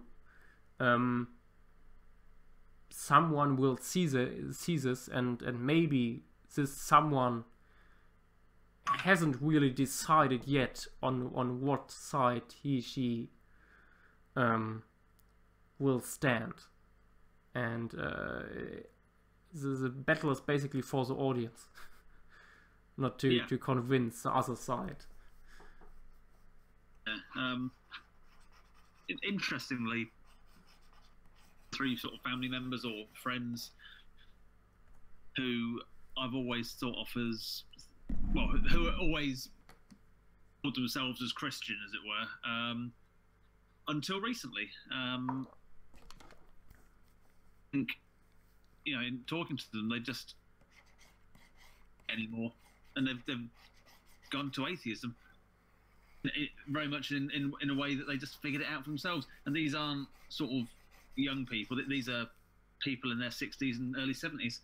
Oh, that's quite late. That's interesting. And I think they probably just sort of trundled through life. Yeah. As sort of Christians with a small c. So not necessarily church going, but considered themselves Christian until one day they realised actually they weren't. Yeah. One day you sit down and think, well, why I'm doing this? In a way, and I can't. Is there actually a reason I'm doing this? And I was quite pleased. I think, oh wow, they've sort of seen the not light, or whatever the phrase would be. Yeah, but I think in all these years I have very rarely encountered someone who at that age really still made that of a 180 degrees turn. You know, I think usually you grow up this way, or it happens in your teen years, or in or during your 30s or 40s, a little bit like midlife crisis that time. And for me, growing up in the 1980s,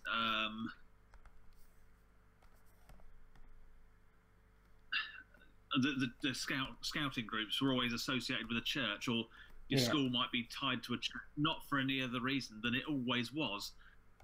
And so if you were part of the scouting movement, you went to church, not necessarily weekly, but you certainly went regularly, but only because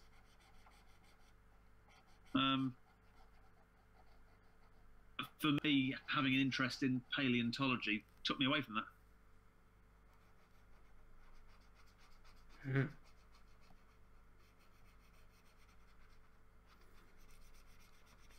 Yeah, that brings me to another question I had in mind.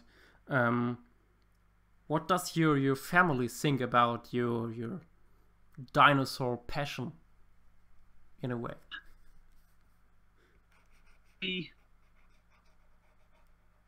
All very enthusiastic about it because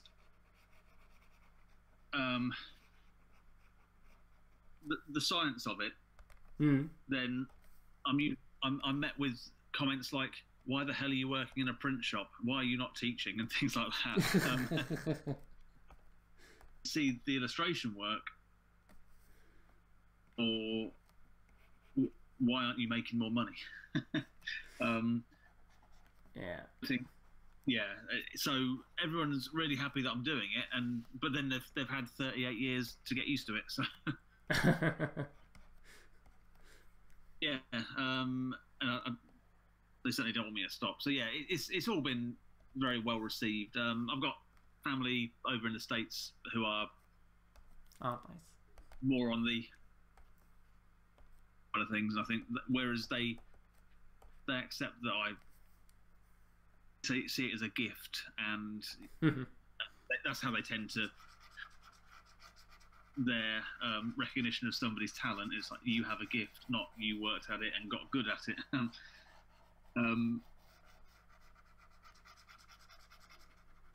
It's slightly different, but the family are happy with it. They, you know, and I think, well, certainly my. So. Oh, nice. Interest in geology, so. Oh.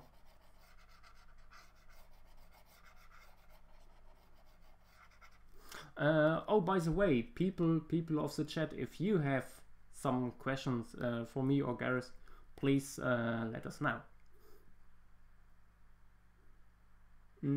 Oh, hello, Paleo Miner. Welcome to the stream.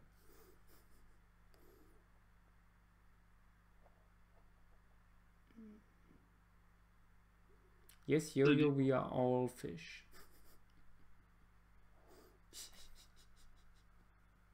Always been supportive? Sorry, again?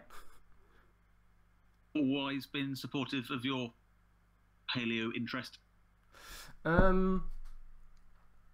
Yeah, so far. Actually, I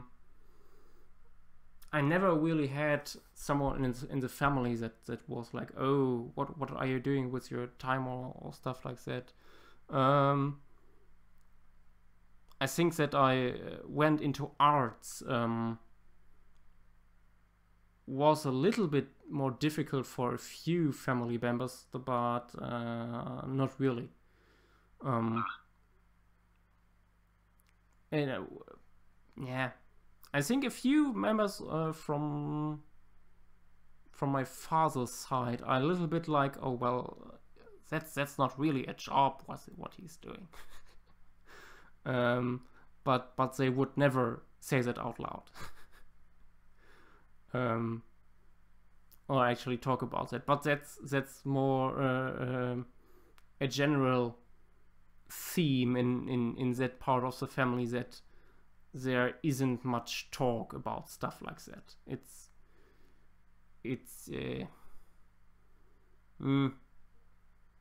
muted to death. Yeah. Basically. Question. Oh yeah. If you could bring back one prehistoric creature, what would it be? Wouldn't.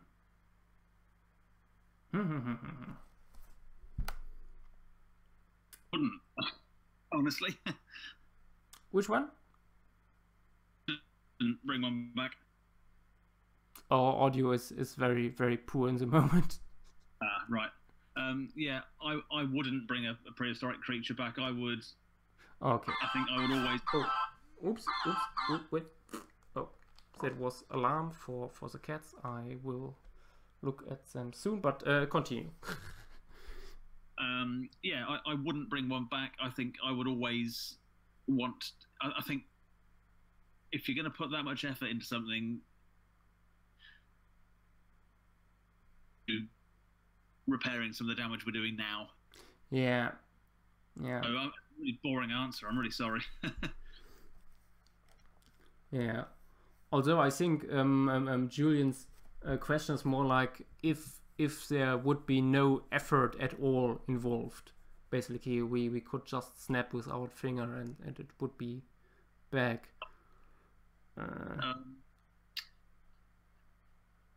Because it shouldn't be.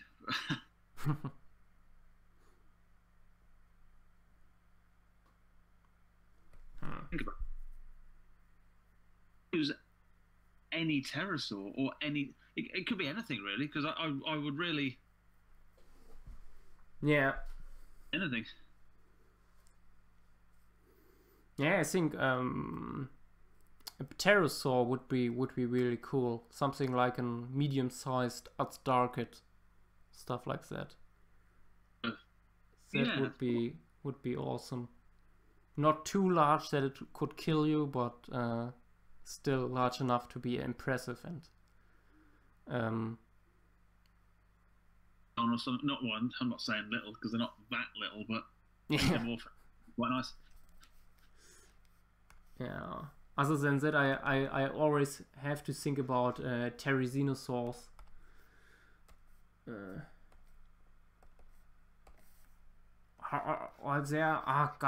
It's countless possibilities. Also, for example, the giant swan I'm drawing right now. To bring that beast back, of course, yeah. I think it would actually be more interesting to bring back whole ecosystems instead of just a single species. Especially because without the other members of that ecosystem, that single species would probably not prevail for long. For its life and for as long as you could support it. Yeah. So it would always need its life-supporting systems in a way. A dead fleshed specimen. If you could magic me up a dead fleshed specimen that hasn't begun to decay, that would also not be nice. Yeah. I'd have an Ichi if I could. Yeah. Oh yeah, Ichi. That would be.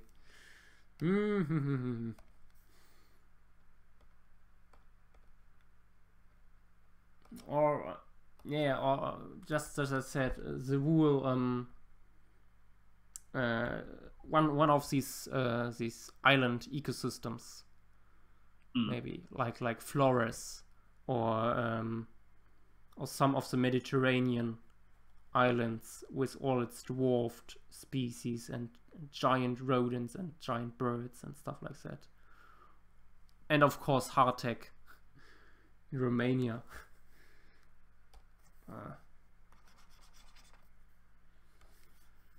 A Eurypterid would be interesting to see, I think.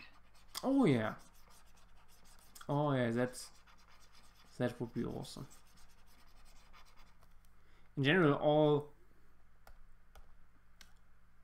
all the species that we can't really imagine nowadays, I think, because they are so distantly related and have no really any connection to species today. I think reasons that I think it would help people to think of dinosaurs, non-avian dinosaurs, as birds, because when you think dinosaur, or when you talk to somebody who isn't especially interested in dinosaurs beyond Hollywood, and they just imagine rampaging murder. Yeah. If you get them to imagine birds, then you can imagine, fly on a pheasant, it just plods around, just pecking at the floor every so often, and things that a lot of dinosaurs wouldn't have been like that.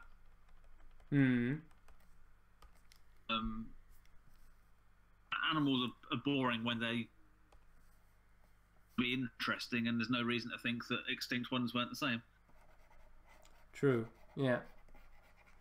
I just before the stream I did a painting of a Lielenosaura walking over ice, seen from below. You look through the ice and see a little bit the animal above, just standing there doing not much. And I think we really need some more paleo art that challenges in a way our perception of what deep time could be, but in a way that it not really makes us think, oh wow, this is so awesome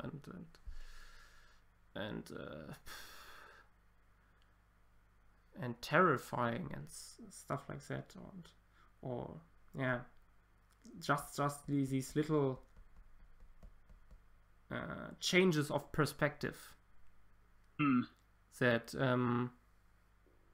can very quickly turn your whole thinking around, basically, when you are open to it.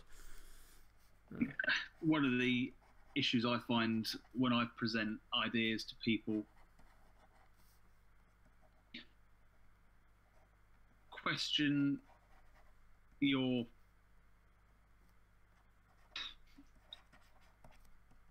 there's the how am I wording this? Response is often, it's just a theory. Yeah.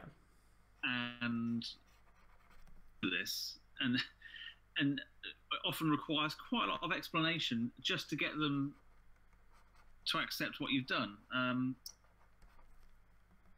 Briefly talking to somebody the other day about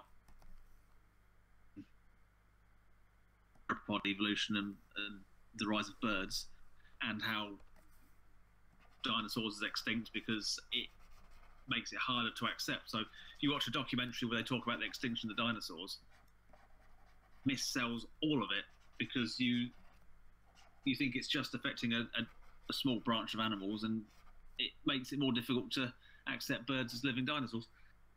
Yeah. This guy was an architect. He was fairly intelligent, and it was just I became very aware that his concept of what evolution was, and him trying to he couldn't picture family trees. I had to explain all of it to him just to get what I thought was a fairly simple point across. And of course, that's just because I'm used to thinking that way. I think quite often what we do is quite a big sell sometimes. Yeah, I would agree. I recently had a discussion with Kirby actually here on the stream. That a large problem we encounter today still in our education systems is that that the Linnaean taxonomy system is still taught, so that people still think in these nice, neatly categories of animals and not really understand modern cladistics or phylogeny, how that even remotely works. I don't think they even understand the... I think they accept elements of it without really accept them. A lot of individual sort of taxa in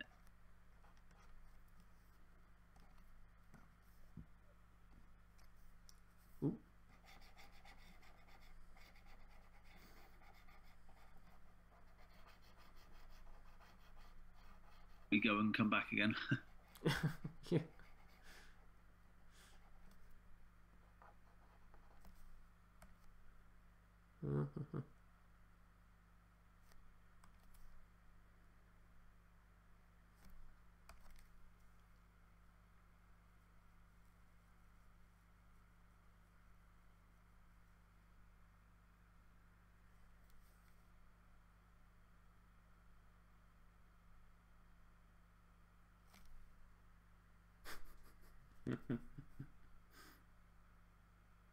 Julian says ammonites would be a good one to bring back for soft parts. Oh yeah. That would be nice. Ammonite soft parts are something that we don't even have a chance that it would appear in amber or something like that,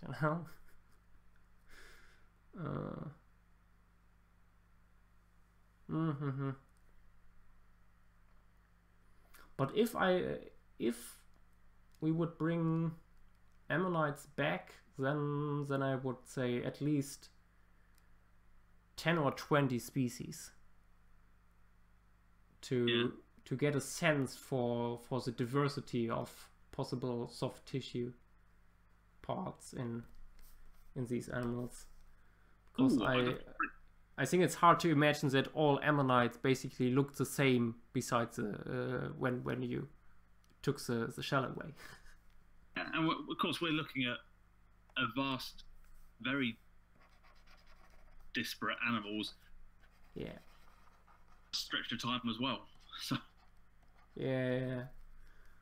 There must have been very bizarre forms for sure. Just when you look at some of the shells, like the heteromorph ammonites, that aren't even a monophyletic group. So much weirdness just in this shell that, yeah. a derived ichthyosaur, just to test my theory on the tails. Oh yeah, that would be cool. Have you seen some of Brian Eng's pieces for Savage Ancient Seas? Did he do recently show a mosasaur Yeah. thingy? But he also did a bunch of other pieces, among them something that I want to do for quite some time, bioluminescent ammonites, together with a clam reef full of organisms. That was very nice to look at. I haven't seen much of his stuff. Yeah.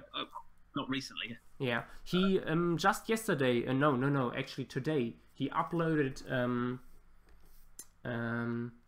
a video on YouTube where he explained a little bit his work process and thinking behind some of the pictures he worked on, and you see there quite a lot of details of these paintings. I really hope that he will maybe produce a little booklet or stuff like that with all these paintings in it, because I would like to have that as in print form, because I think it's very unlikely that this traveling exhibit, which this is for, will at some point come to Europe. I think that's rather unlikely. Is Brian is he in the States? Yeah. That's a bait ball image. Mm-hmm.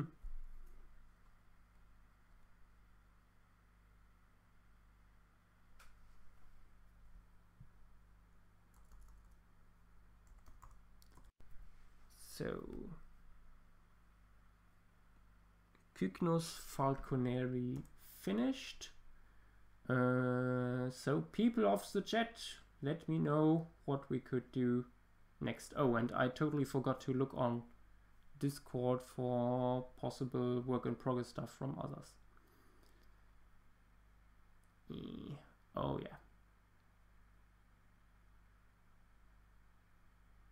I'm going to need to get going now. Okay. It's the local summer fete tomorrow, and I've got to take the kids up. So. Oh yeah. I just want to thank you for having me on. Yeah, it was very nice to have you here. I totally forgot what I was wanted to say.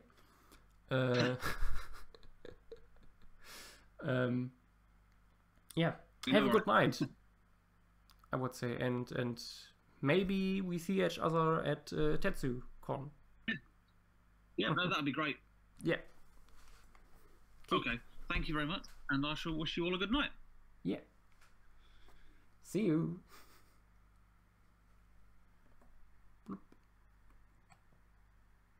And he's gone.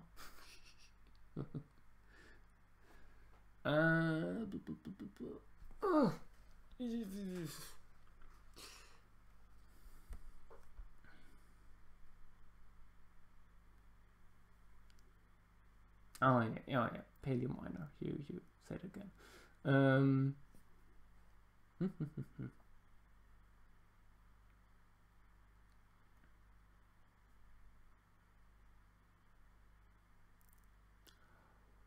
Ooh, Nathan, that's actually a very nice idea. Huh.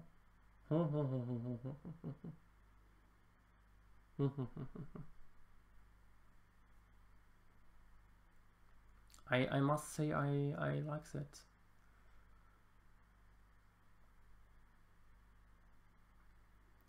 Let me quickly clean this up. For some reason, I need some more water in my throat.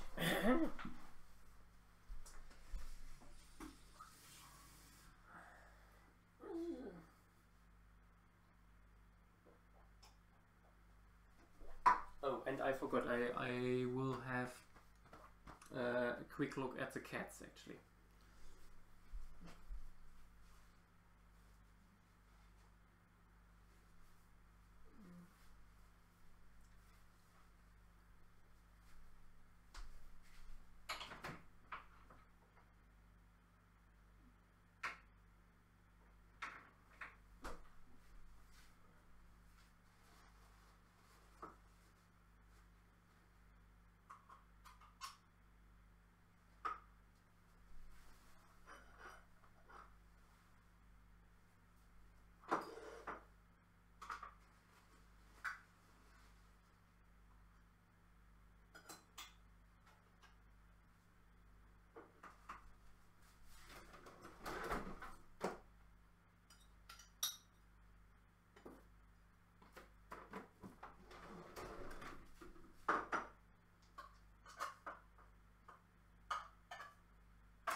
So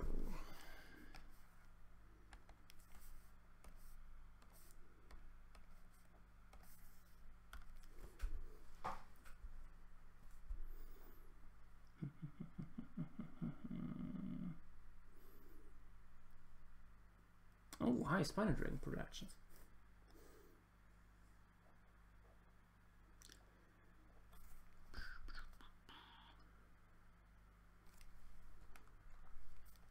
Oh yeah, before I forget, I was about to show some work in progress here.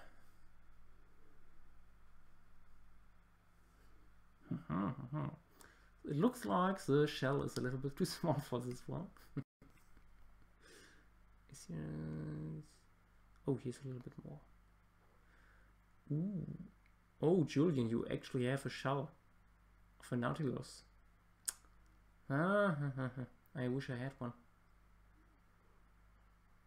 I actually saw when I was in Luxembourg the largest Nautilus species that ever lived, a fossil of it from the, I think, late or middle Jurassic. It was very, very large specimen. I think something like 80 centimeters or something. We always speak about Paraputzosia or Titanitis, some of the largest ammonites, but apparently there were some very large nautilids as well, and that's a nice theropod. What is it? Wash it here. Nearly finished. Torvosaurus. Ah, okay. I thought so, but I wasn't quite sure. Nice. Let's see. Ah, now with some structure on the ground.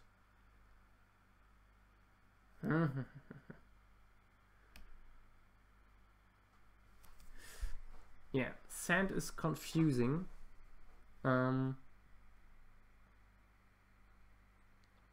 But I think it's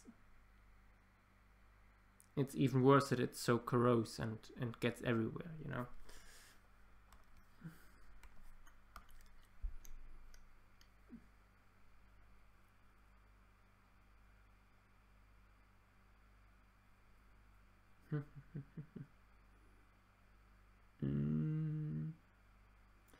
I can't remember what the species was called. If I had the time, I would try to look it up on Google Scholar, but let's continue with an Amargosaurus, or basically a pterosaur getting impaled by a Amargosaurus spine. I don't know what pterosaurs were around during the time of Amargosaurus. Let me check.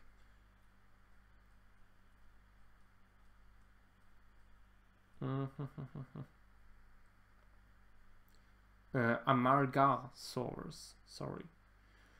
And as a kid, I always, for some reason, called it Amargosaurus. And up to this day, I have problems to remember not calling it Amargosaurus. La Amarga Formation in the Neuquén Basin. What fossils are known?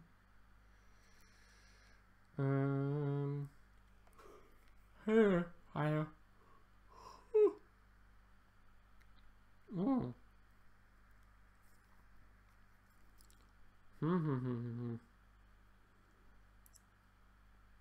Baramium. So Cretaceous, early Cretaceous.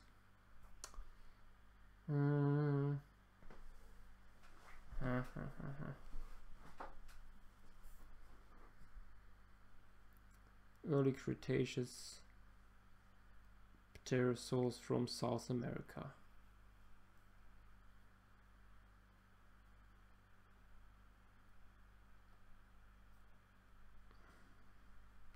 If you know something like that, let me know.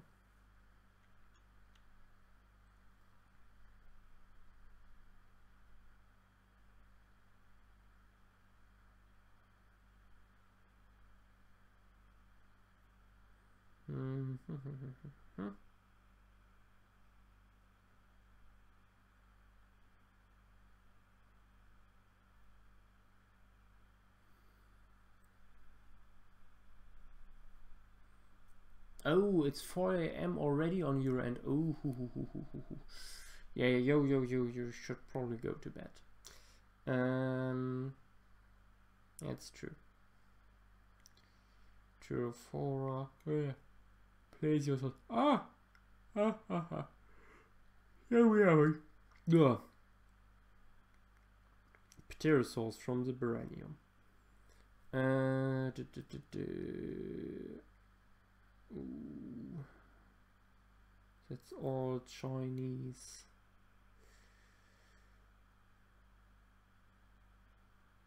Oh.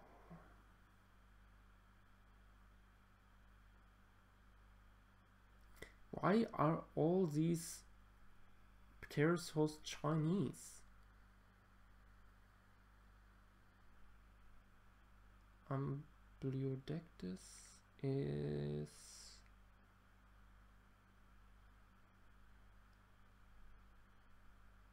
I think that's a British ornithochyrid.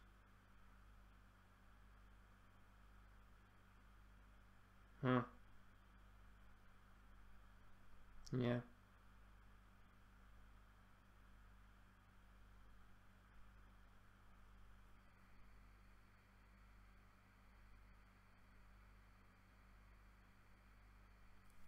Oh,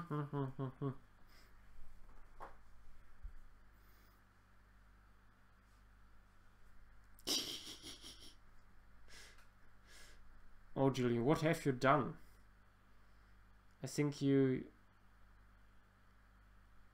paleo nerd powers got too strong.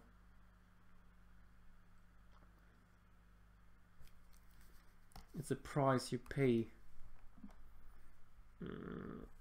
Okay, I will just do an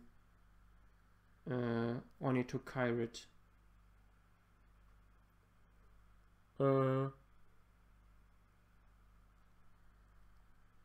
Probably something similar to Leoningus pterus. Now Amargosaurus. Let's see.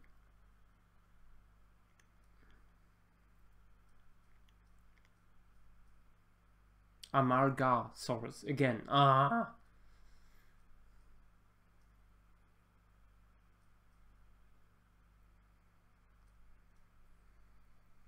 Learning something is difficult. Unlearning something even more. I can tell you that.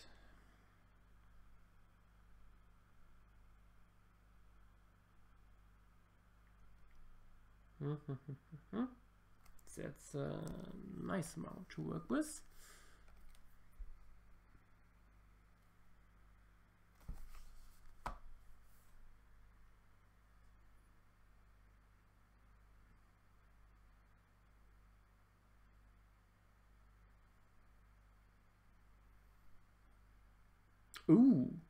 Ooh, that sounds awful, Julian. Get better soon.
Ooh.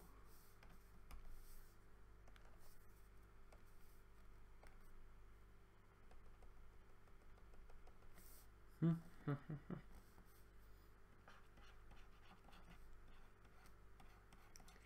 case you don't know, Amargasaurus is known from a formation that preserves a rather dry environment.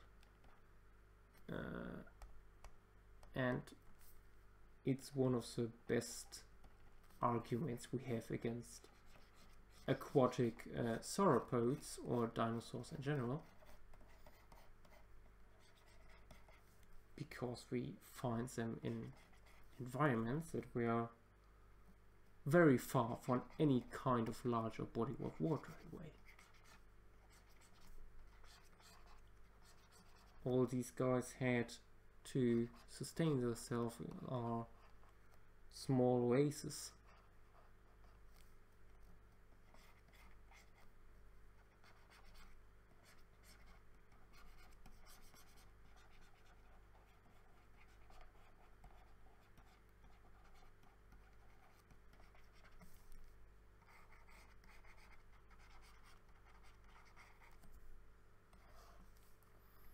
Well, that was probably also one of the reasons why these guys were relatively small. They lived in Amargasaurus isn't the only sauropod from that region that was not a giant. There's also God, what is it called? This very short-necked Brachypachelophan.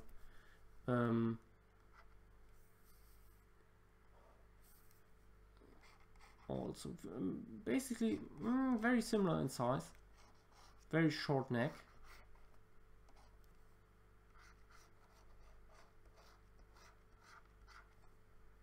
And probably adapted for this environment, because a smaller animal of course needs overall less water and less food.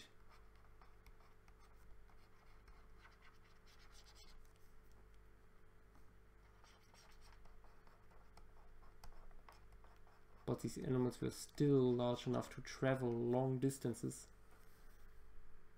and could therefore yeah, so the cost, so the efficiency was, I think, at this size pretty nice to still go around as a sauropod.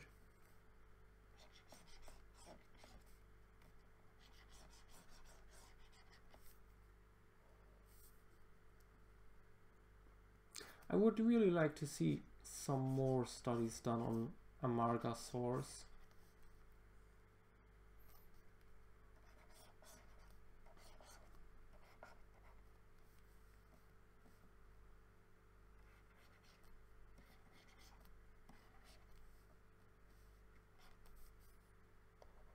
I think there's a lot of stuff that could still be tested on these fossils.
let's see.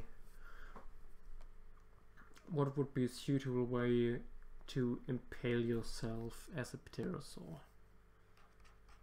Maybe impaling the wing, or through the chest, or through the neck. Maybe. I'm not sure.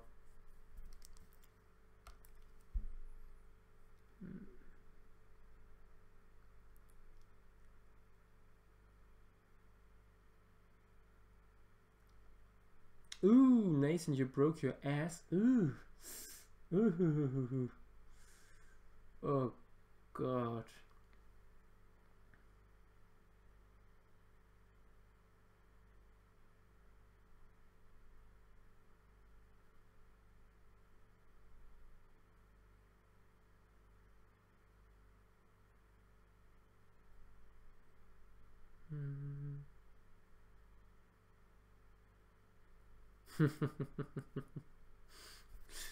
Julian, I quite like the idea of these reservoirs that would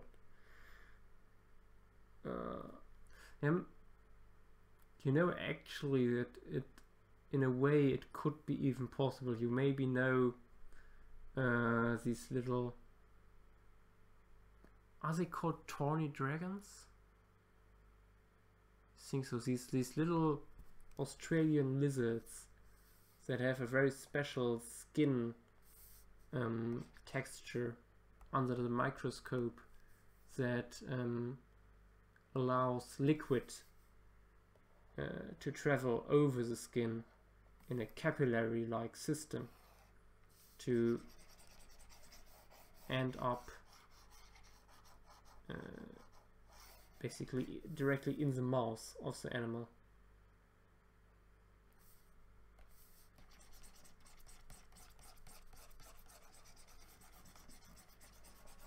A trick I actually also use in my NEA project quite a lot for animals and some water saving technologies.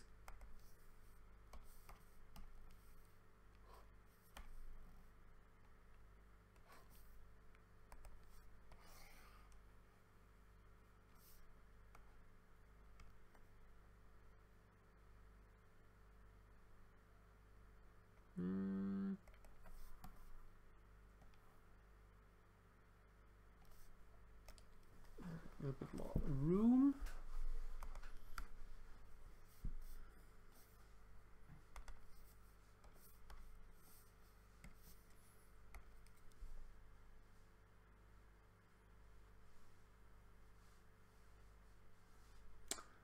Ah, yeah, the Moloch lizard. How about an old rotten carcass tripping over it? It's also possible. I just imagined a Margasaurus being like a Shrike, killing a lot of animals and sticking them all on its spines for later.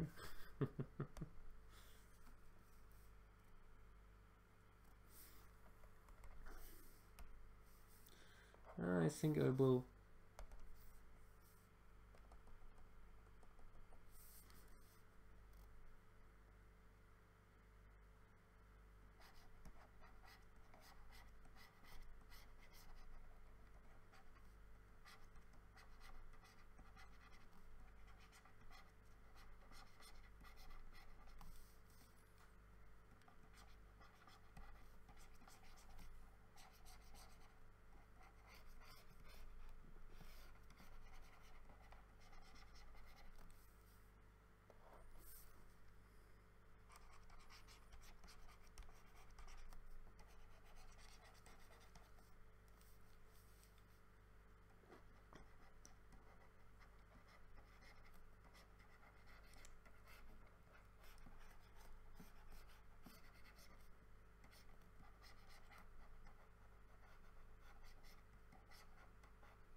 So as you see, the impaling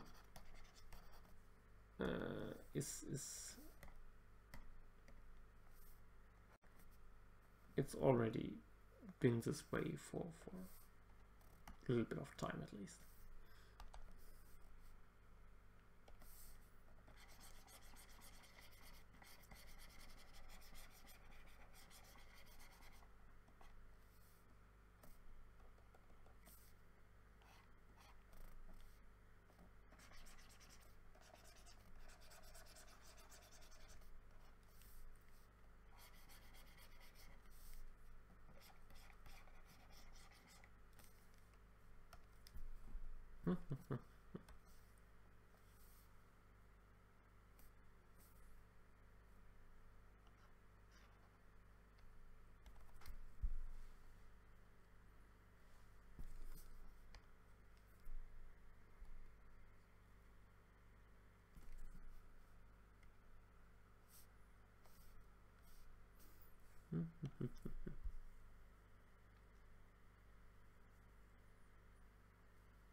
Okay guys, let me know what would be a suitable coloration for these animals.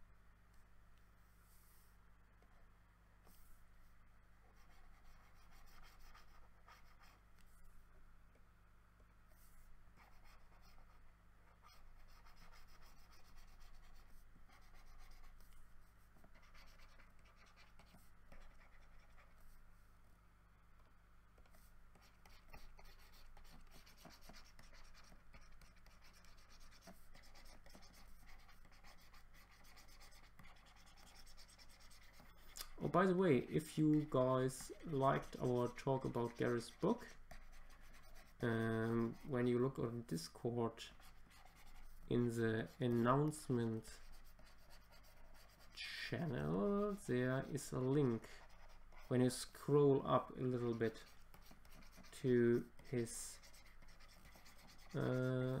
book and his Lulu profile, where you can find the other stuff he published so far.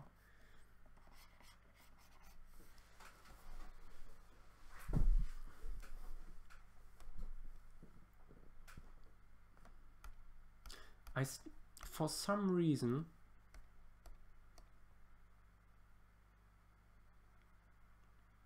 some options here don't work in the moment. Options regarding color.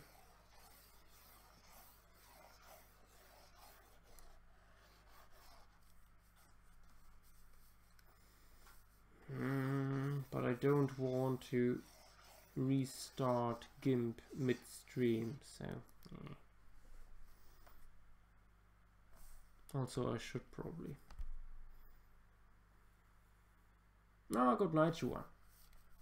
Have a good one.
something similar to rustics coloration.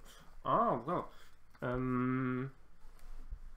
it depends on what rustics you mean, because within that genus there's quite a large variety of color and patterns.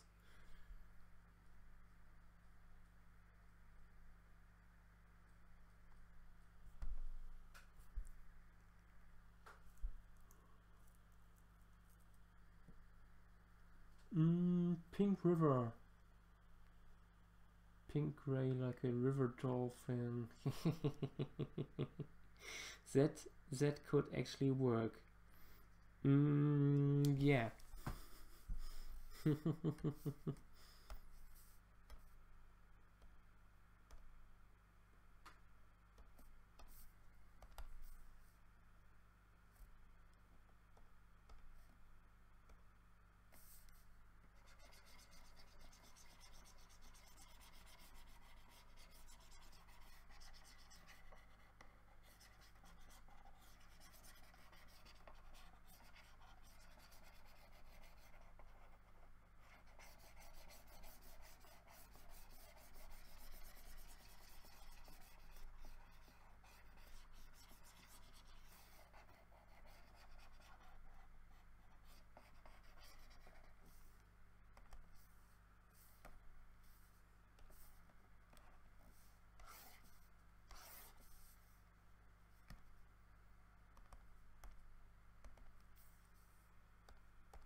I think this will be the last sketch for tonight. For some reason I'm very tired.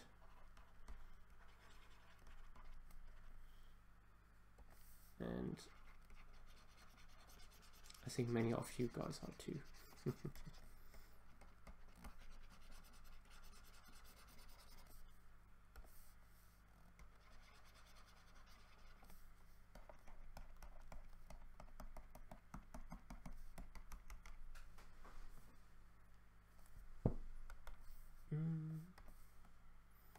Oh wait, I think it could be interesting to combine this with some light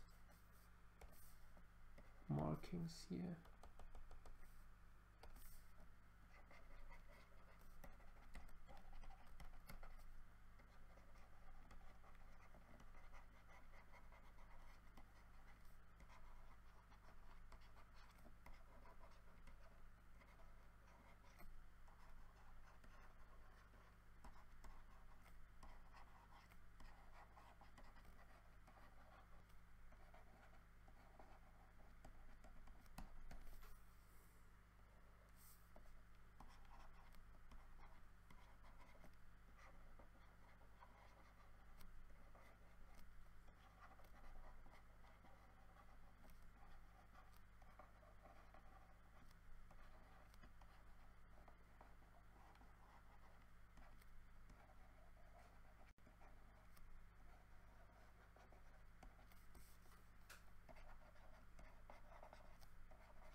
I think I will give the pterosaur here yellowish base color.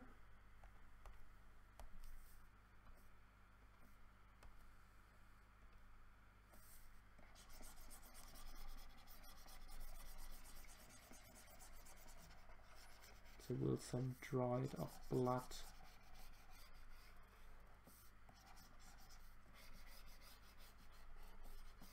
As well, of course.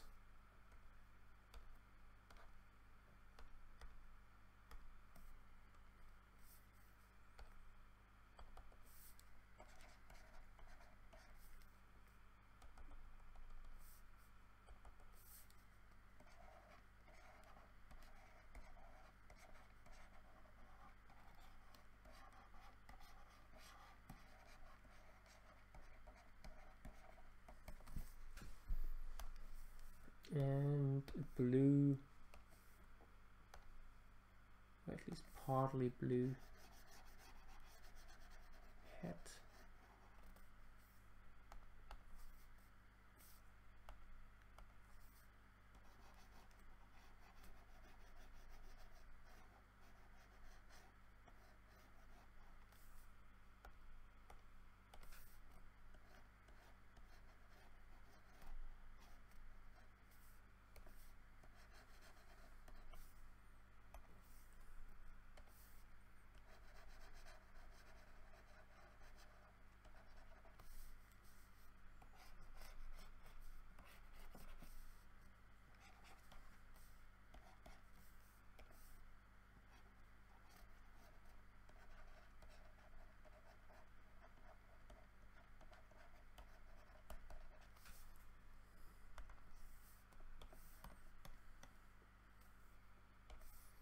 Yeah.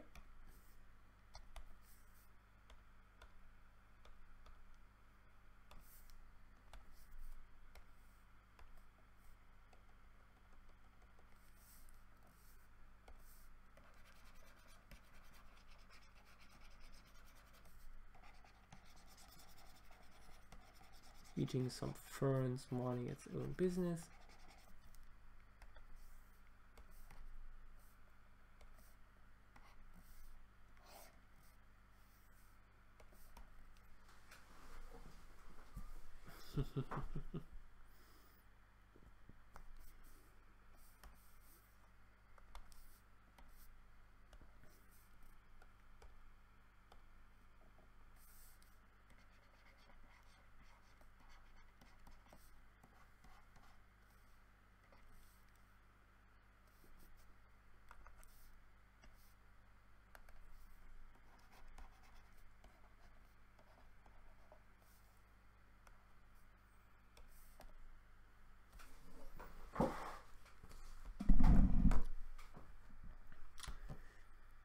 Yeah.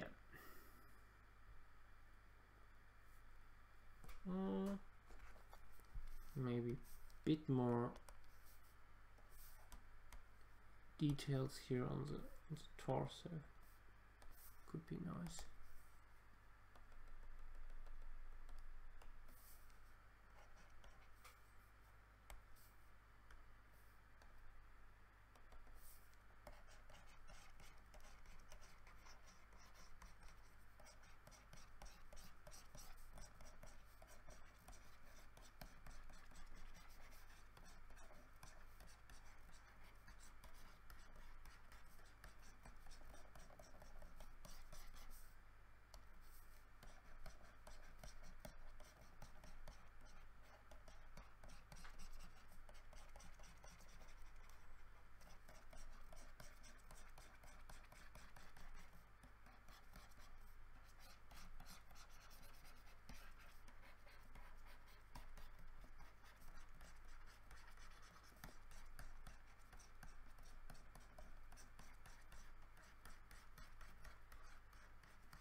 Okay.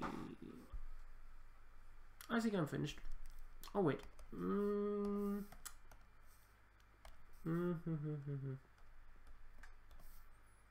little bit of counter, not counter shading, bouncing back light here.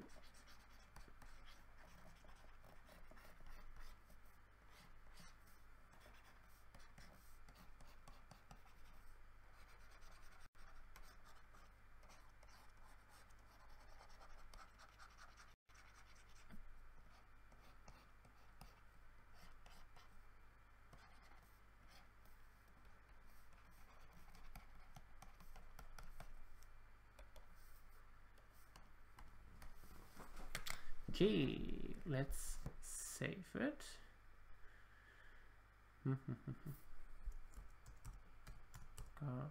Source.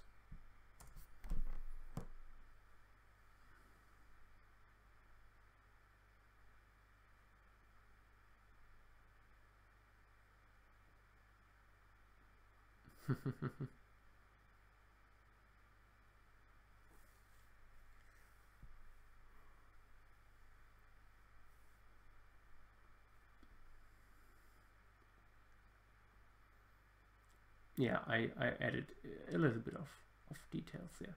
Okay guys, so that's everything for tonight. I will need to get some sleep. Yeah, we will probably see each other next week, maybe on Sunday. Could be the next stream, if I'm fit enough again by that time. Yeah, I hope you like this interview and what we accomplished in it. Yeah, please leave a like, a comment, and subscribe. Share these videos with your friends, families, pets and foes. Yeah, that's everything from me. Good night, everybody.